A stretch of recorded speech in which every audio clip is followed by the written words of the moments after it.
আসসালামু আলাইকুম ওরহমতুল্লাহ। কেমন আছো তোমরা সবাই? আশা করছি মহান আল্লাহর অশেষ রহমতে বেশ ভালো আছো। আলহামদুলিল্লাহ। আরও একটা নতুন ক্লাসে হাজির হলাম। আজ ২৯ তারিখ। দেখতে দেখতে এই মাসটাও শেষ হয়ে যাচ্ছে, আর তার সাথে সাথে আমরা অনেকটা দূরে এগিয়ে এসেছি। সেই যদি পেছন ফিরে তাকিয়ে আমরা একটু পেছনে ফিরে যাই, অতীত স্মৃতি ভাবি, তাহলে ১তম দিন আর আজ ১১তম। দেখো, সেই একের পাশে আরেকটা এক যুক্ত হয়ে ১১ হয়েছে। লম্বা একটা সময়। কারো কাছে মনে হতে পারে ১১ একটা সংখ্যা, কিন্তু যারা নিবেদিত শিক্ষার্থী, এমন অনেক শিক্ষার্থী রয়েছে, শুনলে অবাক হয়ে যাবে, যারা একটা ক্লাস ৩ বার করে। একবার লাইভে শেষ করতেই তো তোমরা অনেকে বলো যে স্যার ছেড়ে দেন, লম্বা হয়ে যাচ্ছে, মাথার উপর দিয়ে যাচ্ছে, ঘুম আসছে। আর আমি এমন শিক্ষার্থীর সন্ধান পেয়েছি, এমন অনেকে রয়েছে যারা প্রথম ক্লাস পুরোটাই করে, সেখানে সে কোনো নোট করে না। দ্বিতীয় ক্লাস আবার সে রিভিশনে বসে ক্লাস করতে থাকে এবং নোট করতে থাকে, এবং তৃতীয়বার ক্লাসের স্পিডটা 2x করে দেয়, স্পিডটা একটু বাড়িয়ে দেয়, এবং তার লেখা নোটের সাথে আবার সে রিভিশন করে। আমি আবার রিপিট করছি, এমন অনেক শিক্ষার্থী রয়েছে প্রথমে ক্লাসের কিচ্ছু নোট করে না, শুধু ক্লাসটা সে মনোযোগ দিয়ে শোনে, আমি কি বলছি সেটা শুধু শুনতে থাকে কানে ইয়ারফোন লাগিয়ে। এরপর আবার ক্লাসটা শেষ করার পর নতুন করে ক্লাসটা দেখতে থাকে আর গুরুত্বপূর্ণ পয়েন্টসগুলো নোট করতে থাকে, এবং তৃতীয়বার ওই ক্লাসটাই স্পিড বাড়িয়ে দিয়ে যে নোটটা সে করলো তার নিচে আন্ডারলাইন করতে থাকে আর মিলিয়ে নিতে থাকে। এবার আমাকে বলো তো, এমন নিবেদিত শিক্ষার্থী ২৫ দিন পর তার পরিবর্তনের গল্প কেমন হবে? আর তুমি ক্লাসটা শুরু করো, একটু লম্বা হয়ে গেলে বিরক্তি বোধ করো, পারছি না, আমার দ্বারা সম্ভব নয়, তোমার ২৫ দিনের জার্নিটা কেমন হবে? আমার প্রিয় শিক্ষার্থীদের বলবো, শুরুতেই ওয়াদাবদ্ধ হও, বলো আলহামদুলিল্লাহ, যুক্ত হয়েছি, ইনশাআল্লাহ শেষ পর্যন্ত থাকবো। ঝটপট করে একটু কমেন্টে লিখে দাও ইয়েস। যারা ইয়েস লিখছো, আল্লাহর কাছে আমি তাদের জন্য সাহায্য প্রার্থনা করছি। আল্লাহ, যারা আজকে ইয়েস লিখছেন, ইনশাআল্লাহ বলছেন, তুমি শেষ পর্যন্ত তাদের থাকা তৌফিক দান করো। সত্যি, আমরা নদীর মাঝপথে রয়েছি, উত্তাল নদী, চারিদিকে ঝড় আর ঝঞ্ঝা। ঠিক এখানে যখন আমি নাবিক হিসেবে তোমাদের বলছি শোনো আমার কথা, আমি তো জানি কেউ কেউ এমন রয়েছ, না না শুনবো না, কিন্তু দিন শেষে তুমি কোথায় গিয়ে দাঁড়াবে বলো তো, যদি কথা আমার না শোনো? সেই জন্য বলা থাকবে যে শুনতে হবে আমার কথা আরও কিছুটা দিন, ইনশাল্লাহ খুব শীঘ্রই আমরা পৌঁছে যাব তীরে। ক্লাসটি শুরু করছি। কমেন্টের দিকে নজর রেখে তোমরা অনেকে আমাকে সালাম দিয়েছো, ওয়ালাইকুম আসসালাম ও রহমতুল্লাহ। অনেকে জিজ্ঞাসা, স্যার আপনি কেমন আছেন? আলহামদুলিল্লাহ, আমি বেশ ভালো আছি। তাহলে ক্লাসটা যত লম্বাই হোক, ক্লাসটা ছেড়ে যাব না, এবং সব শেষে লিখতে চাই সেই দারুণ কথা, যেটা লিখে আত্মা তৃপ্তি বোধ করবে। সেটা হচ্ছে ডে 11 ইজ ইকাল টু ডান। রাজি আছো তো? ক্লাসটি যত লম্বাই হোক সাথে থাকবে। তো চলো আমরা ক্লাসের মাঝে ডুব দিই।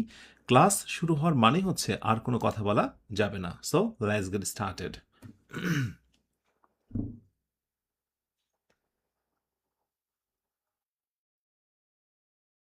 আচ্ছা, আমরা প্রোনাউনের আলোচনা করছি, প্রোনাউনের ক্লাসিফিকেশনসের। আমরা পার্সোনাল প্রোনাউনটা শেষ করলাম, এরপরে আমরা আজকে শুরু করব পার্সোনালের পরে ডেমনস্ট্রেটিভ প্রোনাউন। সো আমরা এখানে শিরোনাম দিচ্ছি ডেমনস্ট্রেটিভ, এবং আজকে আমরা চেষ্টা করব ডেমনস্ট্রেটিভের পর যদি কোনোভাবে আমরা একটু সময় পাই ইন্টারোগেটিভ, এবং ইন্টারোগেটিভের সাথে আমরা যেহেতু সিমিলার রয়েছে রিলেটিভ প্রোনাউনের, সেই জন্য আমরা রিলেটিভ প্রোনাউনটাকেও টেনে নিয়ে আসবো। কেমন? সো আমরা তার মানে আজকে 3টা বিষয় নিয়ে কথা বলবো, একটু মনোযোগী হতে হবে। ওকে, সো প্রোনাউনের ভিতর 3টি প্রকার: ডেমনস্ট্রেটিভ, ইন্টারোগেটিভ, রিলেটিভ, আর এরপরে ইনডিফিনিট, রিসিপ্রোকাল, ডিস্ট্রিবিউটিভ, আর এই 3টা থাকলো। তো চলো শুরু করি, কোনো রকম আর কথা বলা যাবে না। সো ডেমনস্ট্রেটিভের শুরুতেই আমরা তোমাদের সঙ্গে শেয়ার করতে চাই ডেমনস্ট্রেটিভের গুরুত্বপূর্ণ একটা টেবিল। তো ডেমনস্ট্রেটিভ প্রোনাউন বলতে যেটা বোঝায় সেটা হচ্ছে দিস, দ্যাট, দিস, আর হলো দোজ।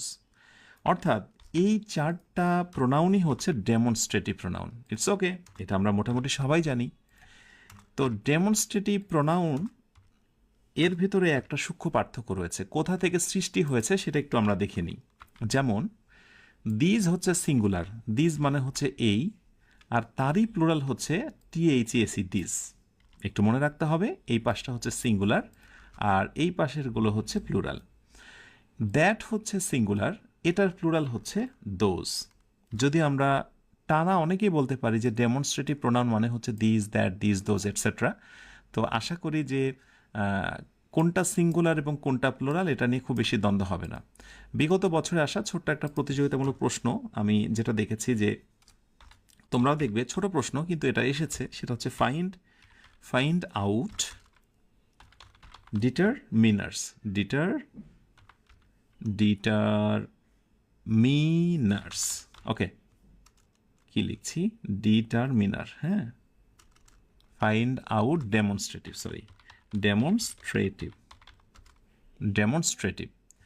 তো ধরো ফাইন্ড আউট ডেমনস্ট্রেটিভ বললো এবং অপশানে বলে দিল যে অপশান এ, সেটা কি, অপশান এতে সেটা কি দা হতে পারে, অপশান বি দোজ হতে পারে, অপশান সি হু হতে পারে, অ্যান্ড অপশান ডিতে অল, সবগুলো।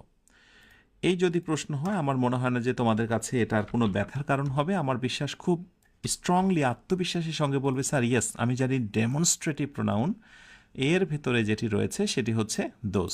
ইয়েস, যেহেতু এই চারটির বাইরে কিন্তু অন্যগুলো ডেমনস্ট্রেটিভ প্রোনাউন নয়, সো এই চারটি হচ্ছে অথেন্টিক ডেমনস্ট্রেটিভ প্রোনাউন। ওকে, এই হচ্ছে ফার্স্ট কোয়েশ্চেন।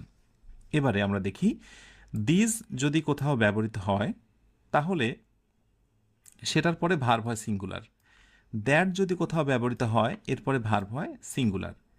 আর দিজের প্লুরাল যদি হয়, THAC দিজ হয়, তাহলে ভার্ব হয়ে যায় প্লুরাল। দোজ যদি দ্যাটের প্লুরাল হয় তাহলে ভার্ব হয়ে যায় প্লুরাল। বাংলাটা একটু দেখে রেখো, দিস ইজ আ পেন, এটি একটি কলম, দিজ আর পেন, এইগুলো কলম, দ্যাট ইজ আ পেন, ওইটি আমার, ওইটি কলম, দোজ আর পেন্স, সেগুলো কলম। আশা করি সিঙ্গুলার এবং প্লুরাল যে ফ্যাক্ট সেটা তোমরা বুঝতে পেরেছ। এখন এখানে আরেকটা বিশেষ ধরনের ব্যবহার থাকবে, তোমরা এখানে ছোট্ট একটা নোটস করে নাও, যে যদি কখনো যে ডেমনস্ট্রেটিভ প্রোনাউনের কথা বলি, ডেমনস্ট্রেটিভ প্রোনাউন এইগুলোর কথা বলি, তাহলে ডেমনস্ট্রেটিভ প্রোনাউনের পরে অবশ্যই ভার্ব থাকবে, এটা যেন সবার মনে থাকে। ডেমনস্ট্রেটিভ প্রোনাউন, দ্যাট মিন্স অবশ্যই তারপরে ভার্ব দ্বারা বাক্যটা শুরু হবে। কিন্তু যদি এমন কোনো একটা বাক্য তুমি দেখো, সো আমি একটা টেস্ট দিই এবং সেখান থেকে ফিল করো। ধর আমি বললাম যে দিস পেন ইজ মাইন, ওকে, অথবা আমি ধরো বললাম যে দ্যাট পেন ইজ হিজ, এই পেনটা হচ্ছে তার পেন। এখানে হিজ মানে কি বুঝতে পারছো? হিজ মানে হচ্ছে হিজ পেন, এটা গত ক্লাসে আলোচনা করা বিষয়, ডাবল পজেসিভ। অথবা ধরো আরেকটি বাক্য দিলাম আমি, যে দিস পেন্স আর নিউ, অথবা বললাম যে দোজ দিয়ে, যে দোজ কি দিতে পারি আমরা, দোজ পেন্স আর ওল্ড। একটু লক্ষ্য করে দেখো এই মুহূর্তে আমি যে বাক্যগুলো দিয়েছি সবগুলো বাক্যই কিন্তু ডেমনস্ট্রেটিভ একটা প্রোনাউন রয়েছে, কিন্তু এইগুলোকে কি আমি আদৌ ডেমনস্ট্রেটিভ প্রোনাউন বলতে পারবো আমি? আমার প্রশ্ন, অবশ্যই এগুলো ডেমনস্ট্রেটিভ প্রোনাউন নয়, কারণ ডেমনস্ট্রেটিভ প্রোনাউন হলে তারপরে ভার্ব থাকতে হবে। কিন্তু ডেমনস্ট্রেটিভ প্রোনাউনের পর যদি নাউন থাকে, ডেমনস্ট্রেটিভ প্রোনাউনের পর যদি নাউন থাকে, ওকে, তাহলে সেই ডেমনস্ট্রেটিভ প্রোনাউনগুলোর নাম হয়ে যাবে ডেমনস্ট্রেটিভ অ্যাডজেক্টিভ। সো এই নোটটা একটু পাশে করে নিতে হবে, গুরুত্বপূর্ণ একটি নোট। সেটি হচ্ছে ডেমনস্ট্রেটিভ হয়ে যাবে প্রোনাউনটা অ্যাডজেক্টিভ যদি তারপরে থাকে নাউন। ওকে, প্রতিটা জায়গাতেই দেখো একটা করে নাউন রয়েছে এবং সেই নাউনটার পূর্বেই কিন্তু ডেমনস্ট্রেটিভ প্রোনাউন রয়েছে। আশা করি এই দুইটা নোটস তোমরা ভালো করে দেখে রাখবে। এখন ছোট্ট একটা বেসিক যদি আমি টেস্ট নিই তোমাদের মাঝ থেকে, যেমন আমি যদি বলি আই লাইক দিস শু, ওকে, আরেকটা বাক্য হচ্ছে আই লাইক দিস শুজ, আরেকটি বাক্য হচ্ছে আই লাইক দোজ শুজ। প্রশ্ন হলো চুজ দ্য কারেক্ট আনসার। নিচের কোন বাক্যটিকে আমি সঠিক বলতে পারি? I like this shoe, I like this shoes, আর আই লাইক দোজ শুজ। এগুলোই আসলে বেসিক। এগুলো না জানার কারণেই যেটা হয়, তুমি হরহামেশায় লিখতে যে ধরা খাও, বুঝতেই পারো না যে আসলে আহ, আচ্ছা, একজনে বলছে যে সাউন্ড অনেক কম, বাট হোয়াই? সাউন্ড তো কম থাকার কথা নয়। হরহামেশায় লিখতে যে ধরা খাও, বুঝতেই পারো না যে আসলে নো, সাউন্ড মোটেই কম নেই, ঠিকই রয়েছে। ওকে, সো আমরা কিন্তু এটা বুঝে গেছি যে দিজ ইউজ হয় সিঙ্গুলারের জন্য, রাইট? দ্যাট ইউজ হয় সিঙ্গুলারের জন্য, কিন্তু যখনই এই দিজ অথবা এই দোষ থাকবে, তার পরের যে নাউনটা থাকবে সেটা অবশ্যই হবে প্লুরাল। ইভেন ভার্ব যদি আসে, ভার্বটা হয়ে যাবে প্লুরাল। তাহলে আমি যদি দিজ ইউজ করি, ওকে ডান, তাহলে দিজের পর তো নাউনটা প্লুরাল হওয়ার কথা। শু, নো, শু হবে না।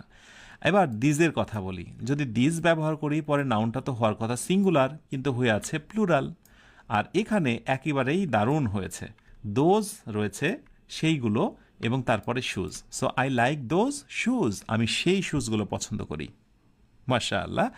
তাহলে তোমরা যারা এটা বুঝতে পেরেছ, আমি ধরছি যে হ্যাঁ, তোমরা ঠিকঠাক জিনিসই বুঝতে পারছো।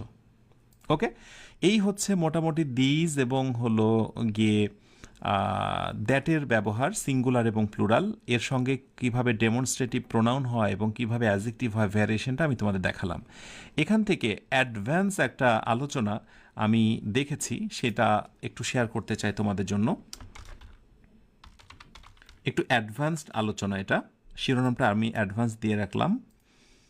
সেটা হলো অনেক সময় দেখা যায় যে that of, okay, VS versus those of, এই দুইটার আমি ব্যবহার দেখি বিভিন্ন জায়গাতে, দ্যাট অফ এবং দোজ অফ।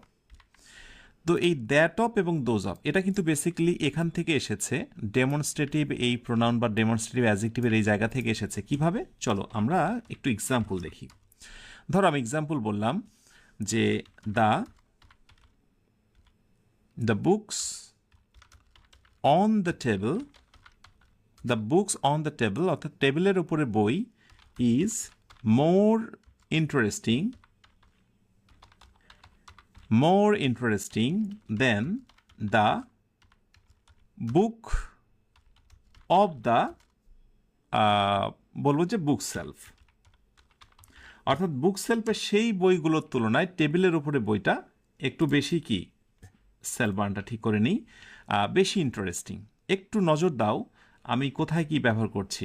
ইন্টারেস্টিং দেন, এখানে আমরা মোর যেহেতু দেন দেব, তুলনামূলক, হ্যাঁ, THAN, দেন, তুলনা, দ্য বুক অফ। আরেকটি বাক্য আমি দিচ্ছি যে সেম বাক্যই আমি পরেরটায় দেব হচ্ছে দ্য বুকস। আচ্ছা, এটা আমি পরে দিই, আমি একটু বোঝানোর চেষ্টা করি। দেখো, এখানেও বই দিয়েছি, এখানেও বই, দুইবার ইউজ করলাম। The book of the table, অর্থাৎ টেবিলের উপরের বই, ইজ মোর ইন্টারেস্টিং, একটু বেশি আকর্ষণীয়, then the book of the book shelf, অর্থাৎ বুক সেলফের বইগুলোর তুলনায়। তাহলে আমি দুইবার বুক সেলফ ইউজ না করে যদি এই জায়গাটায় আমি সেই নাউনটা পুনরায় ব্যবহার না করে যদি আমি বলতে চাই, তাহলে then that of, then that of, অর্থাৎ এই দ্য বুকসের পরিবর্তে আমি একটা দ্যাট ইউজ করতে পারি। So then that of. মজার জিনিসটা বুঝে নাও যে পূর্বের নাউন যদি আমি পরবর্তীতে রিপিট করতে না চাই, তাহলে নাউনটা যদি সিঙ্গুলার হয়, তাহলে আমি ইউজ করব দ্যাট অফ। ওকে, তাহলে একই অর্থ দাঁড়াচ্ছে, টেবিলের উপরের বইটা খুবই আকর্ষণীয়, then that of the book, then that of the book shelf, অর্থাৎ বুক সেলফের বইয়ের তুলনায়। অর্থাৎ এখানে দ্যাট অফের ভেতরে কিন্তু পূর্বের নাউনটি লুকানো আছে, আমরা এই পুনরাবৃত্তিটাকে অ্যাভয়েড করেছি। ঠিক একইভাবে যদি কোনোভাবে এই সেম বাক্যটাই, একটু নজর রেখো সবাই, সেম বাক্যটাই যদি আমরা, নজর রাখো, যদি বুকে যাতে আমি বুকস দিয়ে দিতাম, the books on the table, তাহলে এখানে দেন দ্যাট হতো না, যেহেতু সিঙ্গুলার অতএব দ্যাট, যেহেতু প্লুরাল তাই এখানে দ্যাট হবে না। দ্যাটের প্লুরাল কি একটু মনে করে দেখো তো? ইয়েস, ওই যে বক্সে দেখিয়েছিলাম, দেন দ্যাট, এই যে হচ্ছে দোজ, এই হচ্ছে দোজ অফ। সো আগের নাউনটা যদি সিঙ্গুলার হয়, পুনরাবৃত্তি কাটাতে আমরা দেব দ্যাট অফ। আগের নাউনটা যদি প্লুরাল হয়, পুনরাবৃত্তি কাটাতে আমরা দেব দোজ অফ। মনে থাকবে? এই ব্যবহারটা খুবই চমকপ্রদ, আমি বিভিন্ন প্রতিযোগিতামূলক পরীক্ষাতে আসতে দেখেছি। সো আমি একটা টেস্ট দেব তোমাদেরকে, দেখা যাক তোমরা ঠিকঠাক মতো পারছো কি না। সো আমি বললাম the result R E SULT. The result of this test, অর্থাৎ এই টেস্টের result is better than dot dot the previous one, অর্থাৎ পূর্বের রেজাল্টের তুলনায় এই রেজাল্টটা বেশ ভালো। সো আমি অপশানে দিচ্ছি দেন, এরপরে দেব দ্যাট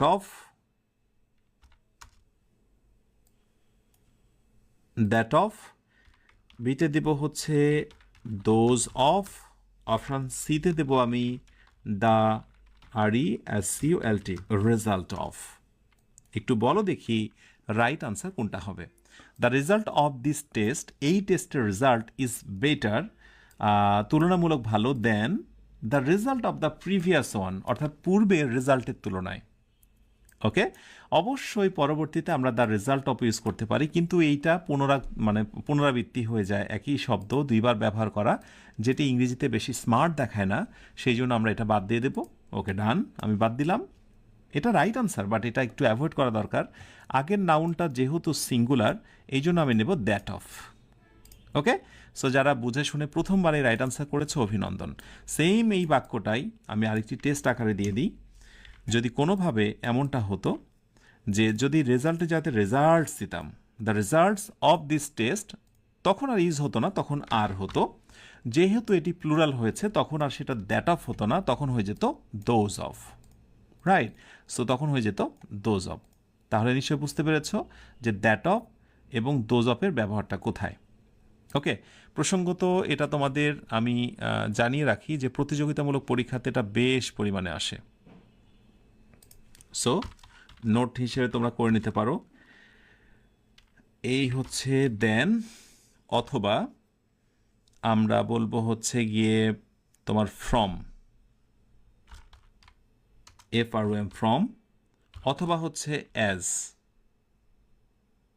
এরপরে দ্যাট অফ, অথবা প্লুরাল অর্থে কি বসতে পারে, দোজ অফ বসতে পারে।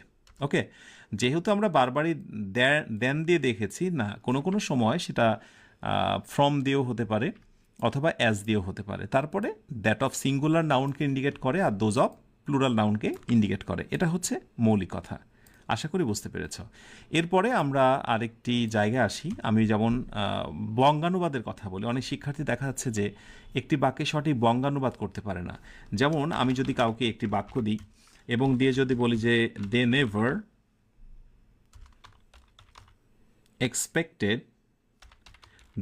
Expected to be quite this successful. আচ্ছা, যারা পরবর্তীতে ভিডিওটা লাইভ ছাড়াও তোমরা দেখবে, একটু নিজেরা ট্রাই করবে, আমি যখনই কোনো টেস্ট দিই যে সেটার সম্ভাব্য রাইট আনসারটা কী হতে পারে। They never expected to be quite this successful. একটু গেস করো তো এই বাক্যটা বাংলা অর্থ কী হবে। হয়তো বা কঠিন লাগতে পারে, আমি একটু হেল্প করি। যে তারা কখনোই এত সফলতার কথা প্রত্যাশা করেছিল না, তারা কখনোই এত সফলতার কথা প্রত্যাশা করেছিল না। এখন এইখানে যে দিজ আছে না, দিজের নিচে আন্ডারলাইন করে যদি কাউকে বলা হয় যে বলো তো এই দিজের নাম কি, অপশান এতে ধরো বলা হলো এটার নাম হচ্ছে অ্যাডজেক্টিভ, অপশান বিতে বলা হচ্ছে এটা ডিটারমিনার, অপশান সিতে বলা হচ্ছে ডেমনস্ট্রেটিভ প্রোনাউন, অপশান ডিতে বলা হচ্ছে অ্যাডভার্ব, ইত্যাদি ইত্যাদি। ধরো এই ধরনের অপশানগুলো দেওয়া হলো। তুমি যা শিখেছ বা তুমি যা জানো সেখান থেকে ফিল করো তো যে এইখানে দিসটা আসলে কোন ধরনের ওয়ার্ড হয়ে আছে, কোন পার্টস অফ স্পিচ, এবং এইটা বুঝতে পারার মধ্য দিয়ে কিন্তু তুমি বাংলা বাক্যের অর্থটা ভালো বুঝতে পারবে। তার মানে বাংলা পারার জন্য শুধু শুধু কিন্তু শব্দের অরিজিনাল অর্থ না, গ্রামার একটা সেগমেন্ট, গ্রামারে একটা বিষয়ে গুরুত্ব রয়েছে। থ্যাংক ইউ সো মাচ যারা বুঝেছ। তোমরা একটু সুন্দর করে এই নোটটা করে রাখো, সবাই নোটটা করে রাখো। আমি জানি আমার এখানে দুই ধরনের শিক্ষার্থী আছো। একটা হচ্ছে যে স্যার আপনার কোর্সে ভর্তি হব না, আমি সবগুলো নোটস করব। হ্যাঁ, ইটস ওকে, ওয়েলকাম। কিন্তু অনেকে আছো যে নোটস এখন না পরে করব, এখন একবার দেখছি, পরে আরেকবার নোটস করার সময় আরেকবার ভিডিওটা দেখব। তারাও কিন্তু অনেক ভালো করবে, কারণ একই ভিডিও দুইবার দেখা। তো যেটি বলছিলাম, যদি কোথাও দিজ এবং দ্যাট থাকে, দিজ অথবা দ্যাট, অন্যগুলো নয়, দিজ অথবা দ্যাট যদি কোনো অ্যাডজেক্টিভের আগে থাকে, কিসের আগে? অ্যাডজেক্টিভের আগে থাকে, একটু মনে রেখো, তাহলে সেইখানে ওই দিজ বা দ্যাটটা কাজ করবে অ্যাডভার্বের মতো। কার মতো? অ্যাডভার্বের। এবং এই অ্যাডভার্বটা কার মতো? সো বা ভেরির মতো অর্থ দেবে। সো বা ভেরির মতো অর্থ দেবে। অদ্ভুত বিষয়। দিস সাকসেসফুল মানে হচ্ছে ভেরি সাকসেসফুল বা so successful, quite very successful. তাহলে তারা কখনোই এত বেশি মানে সো সাকসেসফুল, এত বেশি সফলতা প্রত্যাশা করেছিল না। তাহলে বুঝতে পেরেছো যে জানাশোনা একটা জিনিসের অর্থ কিভাবে চেঞ্জ হয়ে যায়। এখানে দিস মানে এইটা নয়, দিস মানে হচ্ছে সো বা ভেরি। অনেকে প্রশ্ন আসতে পারে যে স্যার এটা কিভাবে জানবো? অনেক পড়বে, অনেক ট্রান্সলেশনের বই দেখবে, অনেক ব্যাখ্যা বিশ্লেষণ দেখবে, একসময় অটোমেটিক্যালি এগুলো তোমার নজরে চলে আসবে। ব্যাস, এই হচ্ছে ডেমনস্ট্রেটিভ প্রোনাউন। ডেমনস্ট্রেটিভ প্রোনাউনের পর আমরা আরও দুইটা প্রোনাউন নিয়ে আজকে কথা বলবো। একটা হচ্ছে ইন্টারোগেটিভ প্রোনাউন এবং আরেকটি হচ্ছে রিলেটিভ প্রোনাউন। তবে আমি এই পর্যায়ে তোমাদের কাছ থেকে জানতে চাইবো যে যারা আমার সঙ্গে এই বেসিক ক্লাসের আয়োজনে যুক্ত হয়েছ, আয়োজনগুলো কতটা এনজয় করছো, ভালো লাগছে কিনা, বা আমি যতক্ষণ ধরে ক্লাস নিলাম আজকের ক্লাস ঠিকঠাক মতো বুঝতে পেরেছো কিনা একটু কমেন্টে জানাবে, কেমন? আচ্ছা, এবার আসো interrogative pronoun. So interrogative pronoun এবং রিলেটিভ প্রোনাউন বললে একটা লিস্টের কথা চলে আসে। আমি যদি ইন্টারোগেটিভ প্রোনাউনের কথা বলি, তাহলে ইন্টারোগেটিভ প্রোনাউন দ্যাট মিনস হচ্ছে হু, হোম, হুজ, হুইচ এবং হোয়াট। Interrogative pronoun. সো আমি একটু নোটস করে দিই যাতে করে এটা নজরে আসে। হ্যাঁ, যেগুলো দিয়ে প্রশ্ন করা হয়, হ্যাঁ, যেগুলো দিয়ে প্রশ্ন করা হয়। এর সঙ্গে আমি আরেকটি ইনক্লুড করতে চাই, সেটি হচ্ছে relative pronoun. So relative pronouns কোনগুলো? সেইগুলোও কিন্তু হচ্ছে এইগুলো, শুধুমাত্র এর সঙ্গে আরেকটা অতিরিক্ত যুক্ত হবে, সেটি হচ্ছে দ্যাট। সো আমি সেটাকে রাখছি, আরেকটি হচ্ছে দ্যাট। তাহলে দ্যাটটা হচ্ছে একটি বর্ধিত অংশ বলা যায়। এখানে আমি একটু রেড মার্ক করলাম যাতে চিনতে সুবিধা হয়। যেহেতু মোটামুটি ইন্টারোগেটিভ প্রোনাউন্স এবং রিলেটিভ প্রোনাউন্সগুলো প্রায় সেম, এই জন্য আমি একসাথে টেবিল আকারে উপস্থাপন করেছি যাতে তোমরা বুঝতে পারো। আমি প্রথমেই বলে দিই, ইন্টারোগেটিভ প্রোনাউন যদি এইগুলো কোনো বাক্যতে ব্যবহার হয়, যেহেতু বাক্যটা ইন্টারোগেটিভ, দ্যাট মিনস অবশ্যই প্রশ্নবোধক হবে। অবশ্যই কি হবে? প্রশ্নবোধক হবে। এবং রিলেটিভ প্রোনাউন এইগুলো যদি কোনো বাক্যে ডট ডট ইউজ হয়, তুমি নিশ্চিত থাকো এবার ইউজ হবে ফুল স্টপ। ওকে? এবং যদি কেউ জিজ্ঞাসা করে এটা কি ধরনের বাক্য, তাহলে মনে রাখবো ওটার নাম হচ্ছে কমপ্লেক্স সেন্টেন্স। Complex sentence. হ্যাঁ, হয়তোবা তুমি কমপ্লেক্স সেন্টেন্স কি এটা বোঝো না, তোমার বেসিক আরও দুর্বল, কিন্তু অ্যাটলিস্ট এইটুকু জেনে রাখো যে রিলেটিভ প্রোনাউন হিসেবে যখন আমি এগুলোর ব্যবহার দেখাবো, সেই বাক্যটার একটা নাম হলো কমপ্লেক্স সেন্টেন্স। সেন্টেন্সে যে গঠন অনুযায়ী তিনটা ফর্ম, সিম্পল, কমপ্লেক্স এবং কম্পাউন্ড, এটা হয়ে যাবে কমপ্লেক্স। এবার মোটামুটি আমরা একটা ওভারভিউ নিলাম, এবার আমরা পুরোটা একটু এনজয় করি। Let's see. আচ্ছা, এই পাশে আমরা এইগুলোকে প্রোনাউন হিসেবে দেখছি, হু, হোম, ইন্টারোগেটিভ এবং রিলেটিভ। দেখা যাক কখন কিভাবে ইউজ হচ্ছে। যদি হু কখনো ইন্টারোগেটিভ হতে চায়, এটা কিন্তু বাক্যের সাবজেক্ট অবস্থানে বসে। এটা বাক্যের কোথায় বসে? সাবজেক্ট অবস্থানে বসে। Okay, done. Who is the teacher? Who অবশ্যই ইন্টারোগেটিভ প্রোনাউন, কারণ প্রোনাউনই বাক্যের সাবজেক্ট হতে পারে। ওকে, ডান। এবং সবার শেষে প্রশ্নবোধক চিহ্ন। ওকে, ডান। কিন্তু যদি এটাই আবার রিলেটিভ প্রোনাউন হয়, সেম জিনিস, কিন্তু আমরা যদি এটাকে রিলেটিভ প্রোনাউন হিসেবে ব্যবহার করি, একটা মজার পার্থক্য ঘটবে। পার্থক্যটা হচ্ছে ও কিন্তু কখনোই বাক্যের সাবজেক্ট হবে না এবং সবার শেষে সে প্রশ্নবোধক নেবে না, ফুল স্টপ নেবে। রিলেটিভ প্রোনাউন মানে হলো আগে একটা নাউন বা প্রোনাউন থাকবে, তার সঙ্গে পরের শব্দের একটা সম্পর্ক তৈরি করে দেবে। দ্যাট মিনস আমরা হু বাক্যের সাবজেক্ট হয়েছে, প্রশ্নবোধক হয়েছে, এটাকে বলবো ইন্টারোগেটিভ প্রোনাউন। কিন্তু যখন সেটা বাক্যের মাঝখানে বসবে, ওকে, এবং তার আগের নাউনের সঙ্গে পরের ভার্ব থেকে বাকি অংশের সংযোগ স্থাপন করবে, তখন কিন্তু সেটার নাম হচ্ছে রিলেটিভ প্রোনাউন। এই কথাটা তোমরা একটু মনে রেখো। পাশাপাশি ছোট্ট একটা টপিক তোমরা মনে রেখো, রিলেটিভ প্রোনাউন যুক্ত যে সেন্টেন্সগুলো আছে, সো রিলেটিভ প্রোনাউন যুক্ত যে সেন্টেন্সগুলো আছে, রিলেটিভ প্রোনাউন যুক্ত যে সেন্টেন্স, সেটাকে বলা হয় adjective clause. Adjective, T I V, adjective clause. এই ক্লজ আমি যখন তোমাদের শেখাবো সেখানে বিস্তারিত আমি বোঝাবো। শুধু এইটুকু মনে রাখো, হু, হুইচ, হোয়াট, দ্যাট এগুলো দিয়ে যখন কোনো একটি বাক্য থাকে তার নাম হয়ে যায় অ্যাজেক্টিভ ক্লজ। এবার আমি যদি কাউকে প্রশ্ন করি যে he is the teacher who teaches math, এই বাক্যতে হুটা কি ইন্টারোগেটিভ প্রোনাউন নাকি রিলেটিভ? তাহলে কি বলবে? তুমি বলবে স্যার অবশ্যই এটা রিলেটিভ। কেন? কারণ বাক্যের শেষে ফুল স্টপ। ওকে।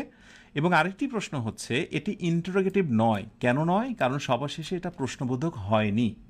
এবার হু ইজ দ্য টিচার, কে হলো শিক্ষক, প্রশ্ন হলো এটা কি ইন্টারোগেটিভ প্রোনাউন নাকি রিলেটিভ? তুমি বলবে যে রিলেটিভ প্রোনাউন কখনো বাক্যের শুরুতে বসে না, আর ইন্টারোগেটিভ প্রোনাউন এটি বাক্যের শুরুতে সাবজেক্ট হিসেবে বসে এবং সবার শেষে প্রশ্নবোধক চিহ্ন হয়। ব্যাস। এবার আসো হোম। আমরা হোম ব্যবহার করতে পারি, এটা হচ্ছে হুয়ের object. Okay. Whom did you meet, whom did you meet প্রশ্নবোধক, অতএব এটার নাম ইন্টারোগেটিভ। ইন্টারোগেটিভ মানেই তো প্রশ্নবোধক, right? Whom did you meet, তুমি কার সাথে সাক্ষাৎ করেছিলে। অথচ হোমটাকে যদি আমি বাক্যের মাঝে ব্যবহার করি এবং সবার শেষে ফুল স্টপ দিয়ে দিই, তাহলে সেই হোমটার নাম হয়ে যাবে রিলেটিভ প্রোনাউন। প্রসঙ্গত একই কথা, এখানে যেমন হুয়ের পূর্বে একটা নাউন বা প্রোনাউন ছিল, এখানেও হোমের পূর্বে একটা নাউন বা প্রোনাউন আছে। ওকে, এই জিনিসটা জাস্ট মনে রেখো। এবার আসো পরের বাক্যটায়, একটু আমি এখানে মার্কিং করছি। হুজের ব্যবহার, whose are this book, whose দিয়ে প্রশ্ন হয়েছে, অতএব এটা কি আমি ইন্টারোগেটিভ বলবো। তার মানে হু, হোম, হুজ, হুইজ অথবা হোয়াট, যেটা দিয়ে প্রশ্ন হয় সবার শেষে প্রশ্নবোধক চিহ্ন থাকে, সেইগুলোর নামই হচ্ছে ইন্টারোগেটিভ প্রোনাউন। কিন্তু এই শব্দগুলো যখন বাক্যের মাঝে বসে, বাক্যের কোথায়? বাক্যের মাঝে বসে এবং পূর্বের নাউনের সাথে সম্পর্ক স্থাপন করে, প্রতিটাতেই কিন্তু কি রয়েছে? নাউন রয়েছে। শুধু ব্যতিক্রম হচ্ছে হোয়াটের ব্যবহার। হোয়াটকে এই জন্য আসলে ইরেগুলার একটা রিলেটিভ প্রোনাউন বলা হয়, এটা একটু ব্যতিক্রম। তাহলে যখনই বাক্যের মাঝে বসে এই শব্দগুলো, তখনই কিন্তু সেটা হয়ে যায় রিলেটিভ প্রোনাউন। তখনই কি হয়ে যায়? Relative pronoun. ব্যাস, এই হচ্ছে মোটামুটি তুলনামূলক পার্থক্য। আমি আরও তোমাদেরকে একটু পরে দেখাচ্ছি। এবার একটি বিষয় লক্ষ্য করো তোমরা, হুজ, হুইচ এবং হোয়াট। হু মানে কে, হোম মানে কাকে, হুজ মানে কোনটি, হুইচ মানেও কোনটি বিষয়বস্তুর জন্য, আর হোয়াট মানে কি। এইখানে যে তিনটা তোমরা শব্দ দেখছো, এগুলো দুইটা ব্যবহার। Let's see. একটা ব্যবহার হচ্ছে হোয়াট ডু ইউ লাইক, আরেকটা হচ্ছে what brand do you like. দুইটা বাক্যেই হোয়াট হয়েছে ইন্টারোগেটিভ প্রোনাউন, কারণ সেটি দ্বারা প্রশ্ন করা হয়েছে। ওকে, ডান। কিন্তু ভর্তি পরীক্ষা থেকে প্রতিযোগিতামূলক চাকুরি পরীক্ষা বিভিন্ন জায়গাতেই প্রশ্নটা একটু অন্যভাবে করা হয়। কিভাবে? হয়তোবা এই প্রশ্ন হতে পারে হোয়াট দিয়ে এটার নাম কি, এটার নাম বলতে পারে যে ইন্টারোগেটিভ প্রোনাউন। অপশান বিতে বলতে পারে ইন্টারোগেটিভ, অ্যাডজেক্টিভ ইত্যাদি ইত্যাদি দিতে পারে। আর পরের যদি অপশানটায় এটা থাকে, তাহলে এবার তুমি একটু বিষয়টা ফিল করো। শর্টকাটটা হচ্ছে, যদি কখনো হোয়াট, এরপরে হচ্ছে হুইচ এবং হচ্ছে হুজ, এগুলোর পরে প্রশ্নবোধক চিহ্ন থাকে, তাহলে এগুলোর নাম হলো ইন্টারোগেটিভ প্রোনাউন। এগুলোর নাম ইন্টারোগেটিভ প্রোনাউন। একটু আমি মার্কিং করে দিই, একটু খেয়াল করো, মনোযোগ বিচ্ছিন্ন হয়েও না। যদি কখনো এগুলো থাকে তাহলে এগুলোকে বলবো আমরা ইন্টারোগেটিভ প্রোনাউন। কিন্তু যদি ওই শব্দগুলোই থাকে এবং তারপরে একটা নাউন থাকে, দ্যাট মিনস এই শব্দগুলোর পর যদি আমরা একটা নাউন পাই, ডট ডট প্রশ্নবোধক চিহ্ন এখানেও থাকতে পারে। পার্থক্য হচ্ছে ইন্টারোগেটিভ প্রোনাউন এখানে নাউন থাকবে না, সরাসরি অক্সিলারি ভার্ব থাকবে। চাইলে আমি এটাও বলতে পারি যে এগুলোর পরে থাকবে হচ্ছে অক্সিলারি ভার্ব মানে একটা ভার্ব থাকবে, ডু, ডাজ, ডিড এরকম। কিন্তু হোয়াট, হুইচ এগুলোর পর যদি একটা নাউন থাকে তাহলে তার নাম হয়ে যাবে ইন্টারোগেটিভ অ্যাজেক্টিভ। আগেটা ইন্টারোগেটিভ প্রোনাউন আর পরেরটা ইন্টারোগেটিভ অ্যাজেক্টিভ। এই কোশ্চেনটা বিভিন্ন জায়গাতে বিভিন্ন সময় এসেছে, তোমরা একটু দেখে রাখো এবং এখান থেকে একটু ক্লিয়ার হও। ব্যাস, আশা করি বুঝে নিয়েছ যে কখন এই শব্দগুলো। এই জন্য আমি সবগুলো দুইটা করে ব্যবহার দেখিয়েছি, যে হুজ আর দিস বুক, আরেকটি দেখেছি যে হুজ বুকস। এই হুজটা হচ্ছে ইন্টারোগেটিভ প্রোনাউন, এই হুজটার নাম হলো ইন্টারোগেটিভ অ্যাজেক্টিভ, কেননা তারপরে কি রয়েছে, নাউন রয়েছে। তুমি এই সূত্রটা একটু খেয়াল করবে, ঠিক আছে? এটার নাম হচ্ছে ইন্টারোগেটিভ অ্যাজেক্টিভ। মাশাআল্লাহ, অনেকেই প্রতিটা কোয়েশ্চেনেরই আনসার দিচ্ছ, ভেরি গুড। এরপরে আসো, পরে বাক্যটা হুইচ ডু ইউ প্রেফার। হুইচের পর এই যে হুইচ, তারপরে অক্সিলারি ভার্ব ডু এবং শেষে প্রশ্নবোধক চিহ্ন, অতএব এটাকে সিম্পলি আমরা বলবো ইন্টারোগেটিভ প্রোনাউন। কিন্তু যদি বলি which sweater did you buy, তুমি কোন সোয়েটারটা কিনেছিলে, হুইচের পরে আমরা একটা নাউন পেয়েছি, হুইচের পরে আমরা একটা নাউন পেয়েছি, অতএব সেই হুইচটার নাম বলবো ইন্টারোগেটিভ অ্যাডজেক্টিভ। একইভাবে হোয়াট ইজ ইয়োর নেম, একেবারে হোয়াটের পরে ভার পেয়েছি, ওকে। বিভার অনেক সময় মেন ভার্ব হতে পারে, আর হোয়াটের পরে যখন আমি নাউন পেয়েছি তখন হোয়াটটার নাম হয়ে যাবে ইন্টারোগেটিভ অ্যাডজেক্টিভ। বুঝতে পেরেছ? এই জিনিসটা একটু দেখে রেখো তোমরা, এখান থেকে বেশ পরিমাণ প্রশ্ন হয়।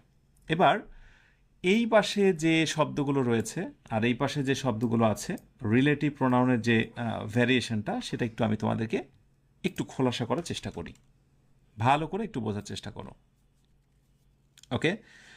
আমি যদি বলি যে এই টেস্টটা দিয়ে, TEST টেস্ট, যে হি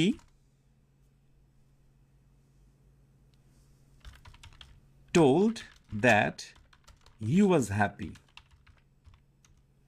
ওকে। আরেকটি বাক্যতে আমি বলছি he works for a company, he works for a company, এরপরে that makes furniture, he works for a company that makes furniture। এইখানে দ্যাটের নিচে আন্ডারলাইন এবং এইখানে দ্যাটের নিচে আন্ডারলাইন। প্রশ্ন হলো কোন দ্যাটের নাম কি? অপশন এ,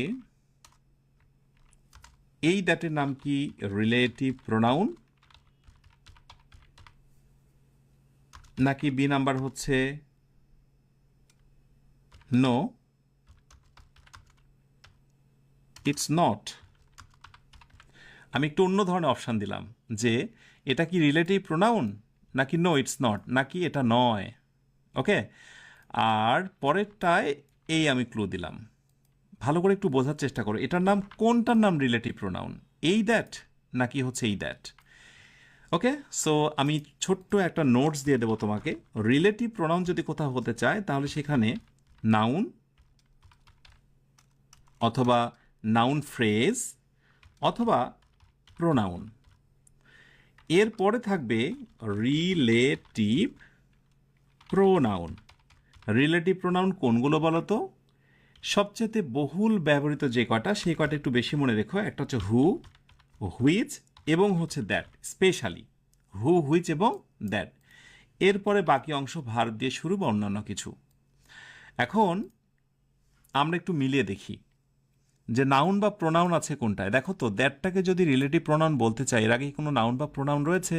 না, এখানে আছে টোল্ড, তাহলে নাউন বা প্রোনাউন নেই।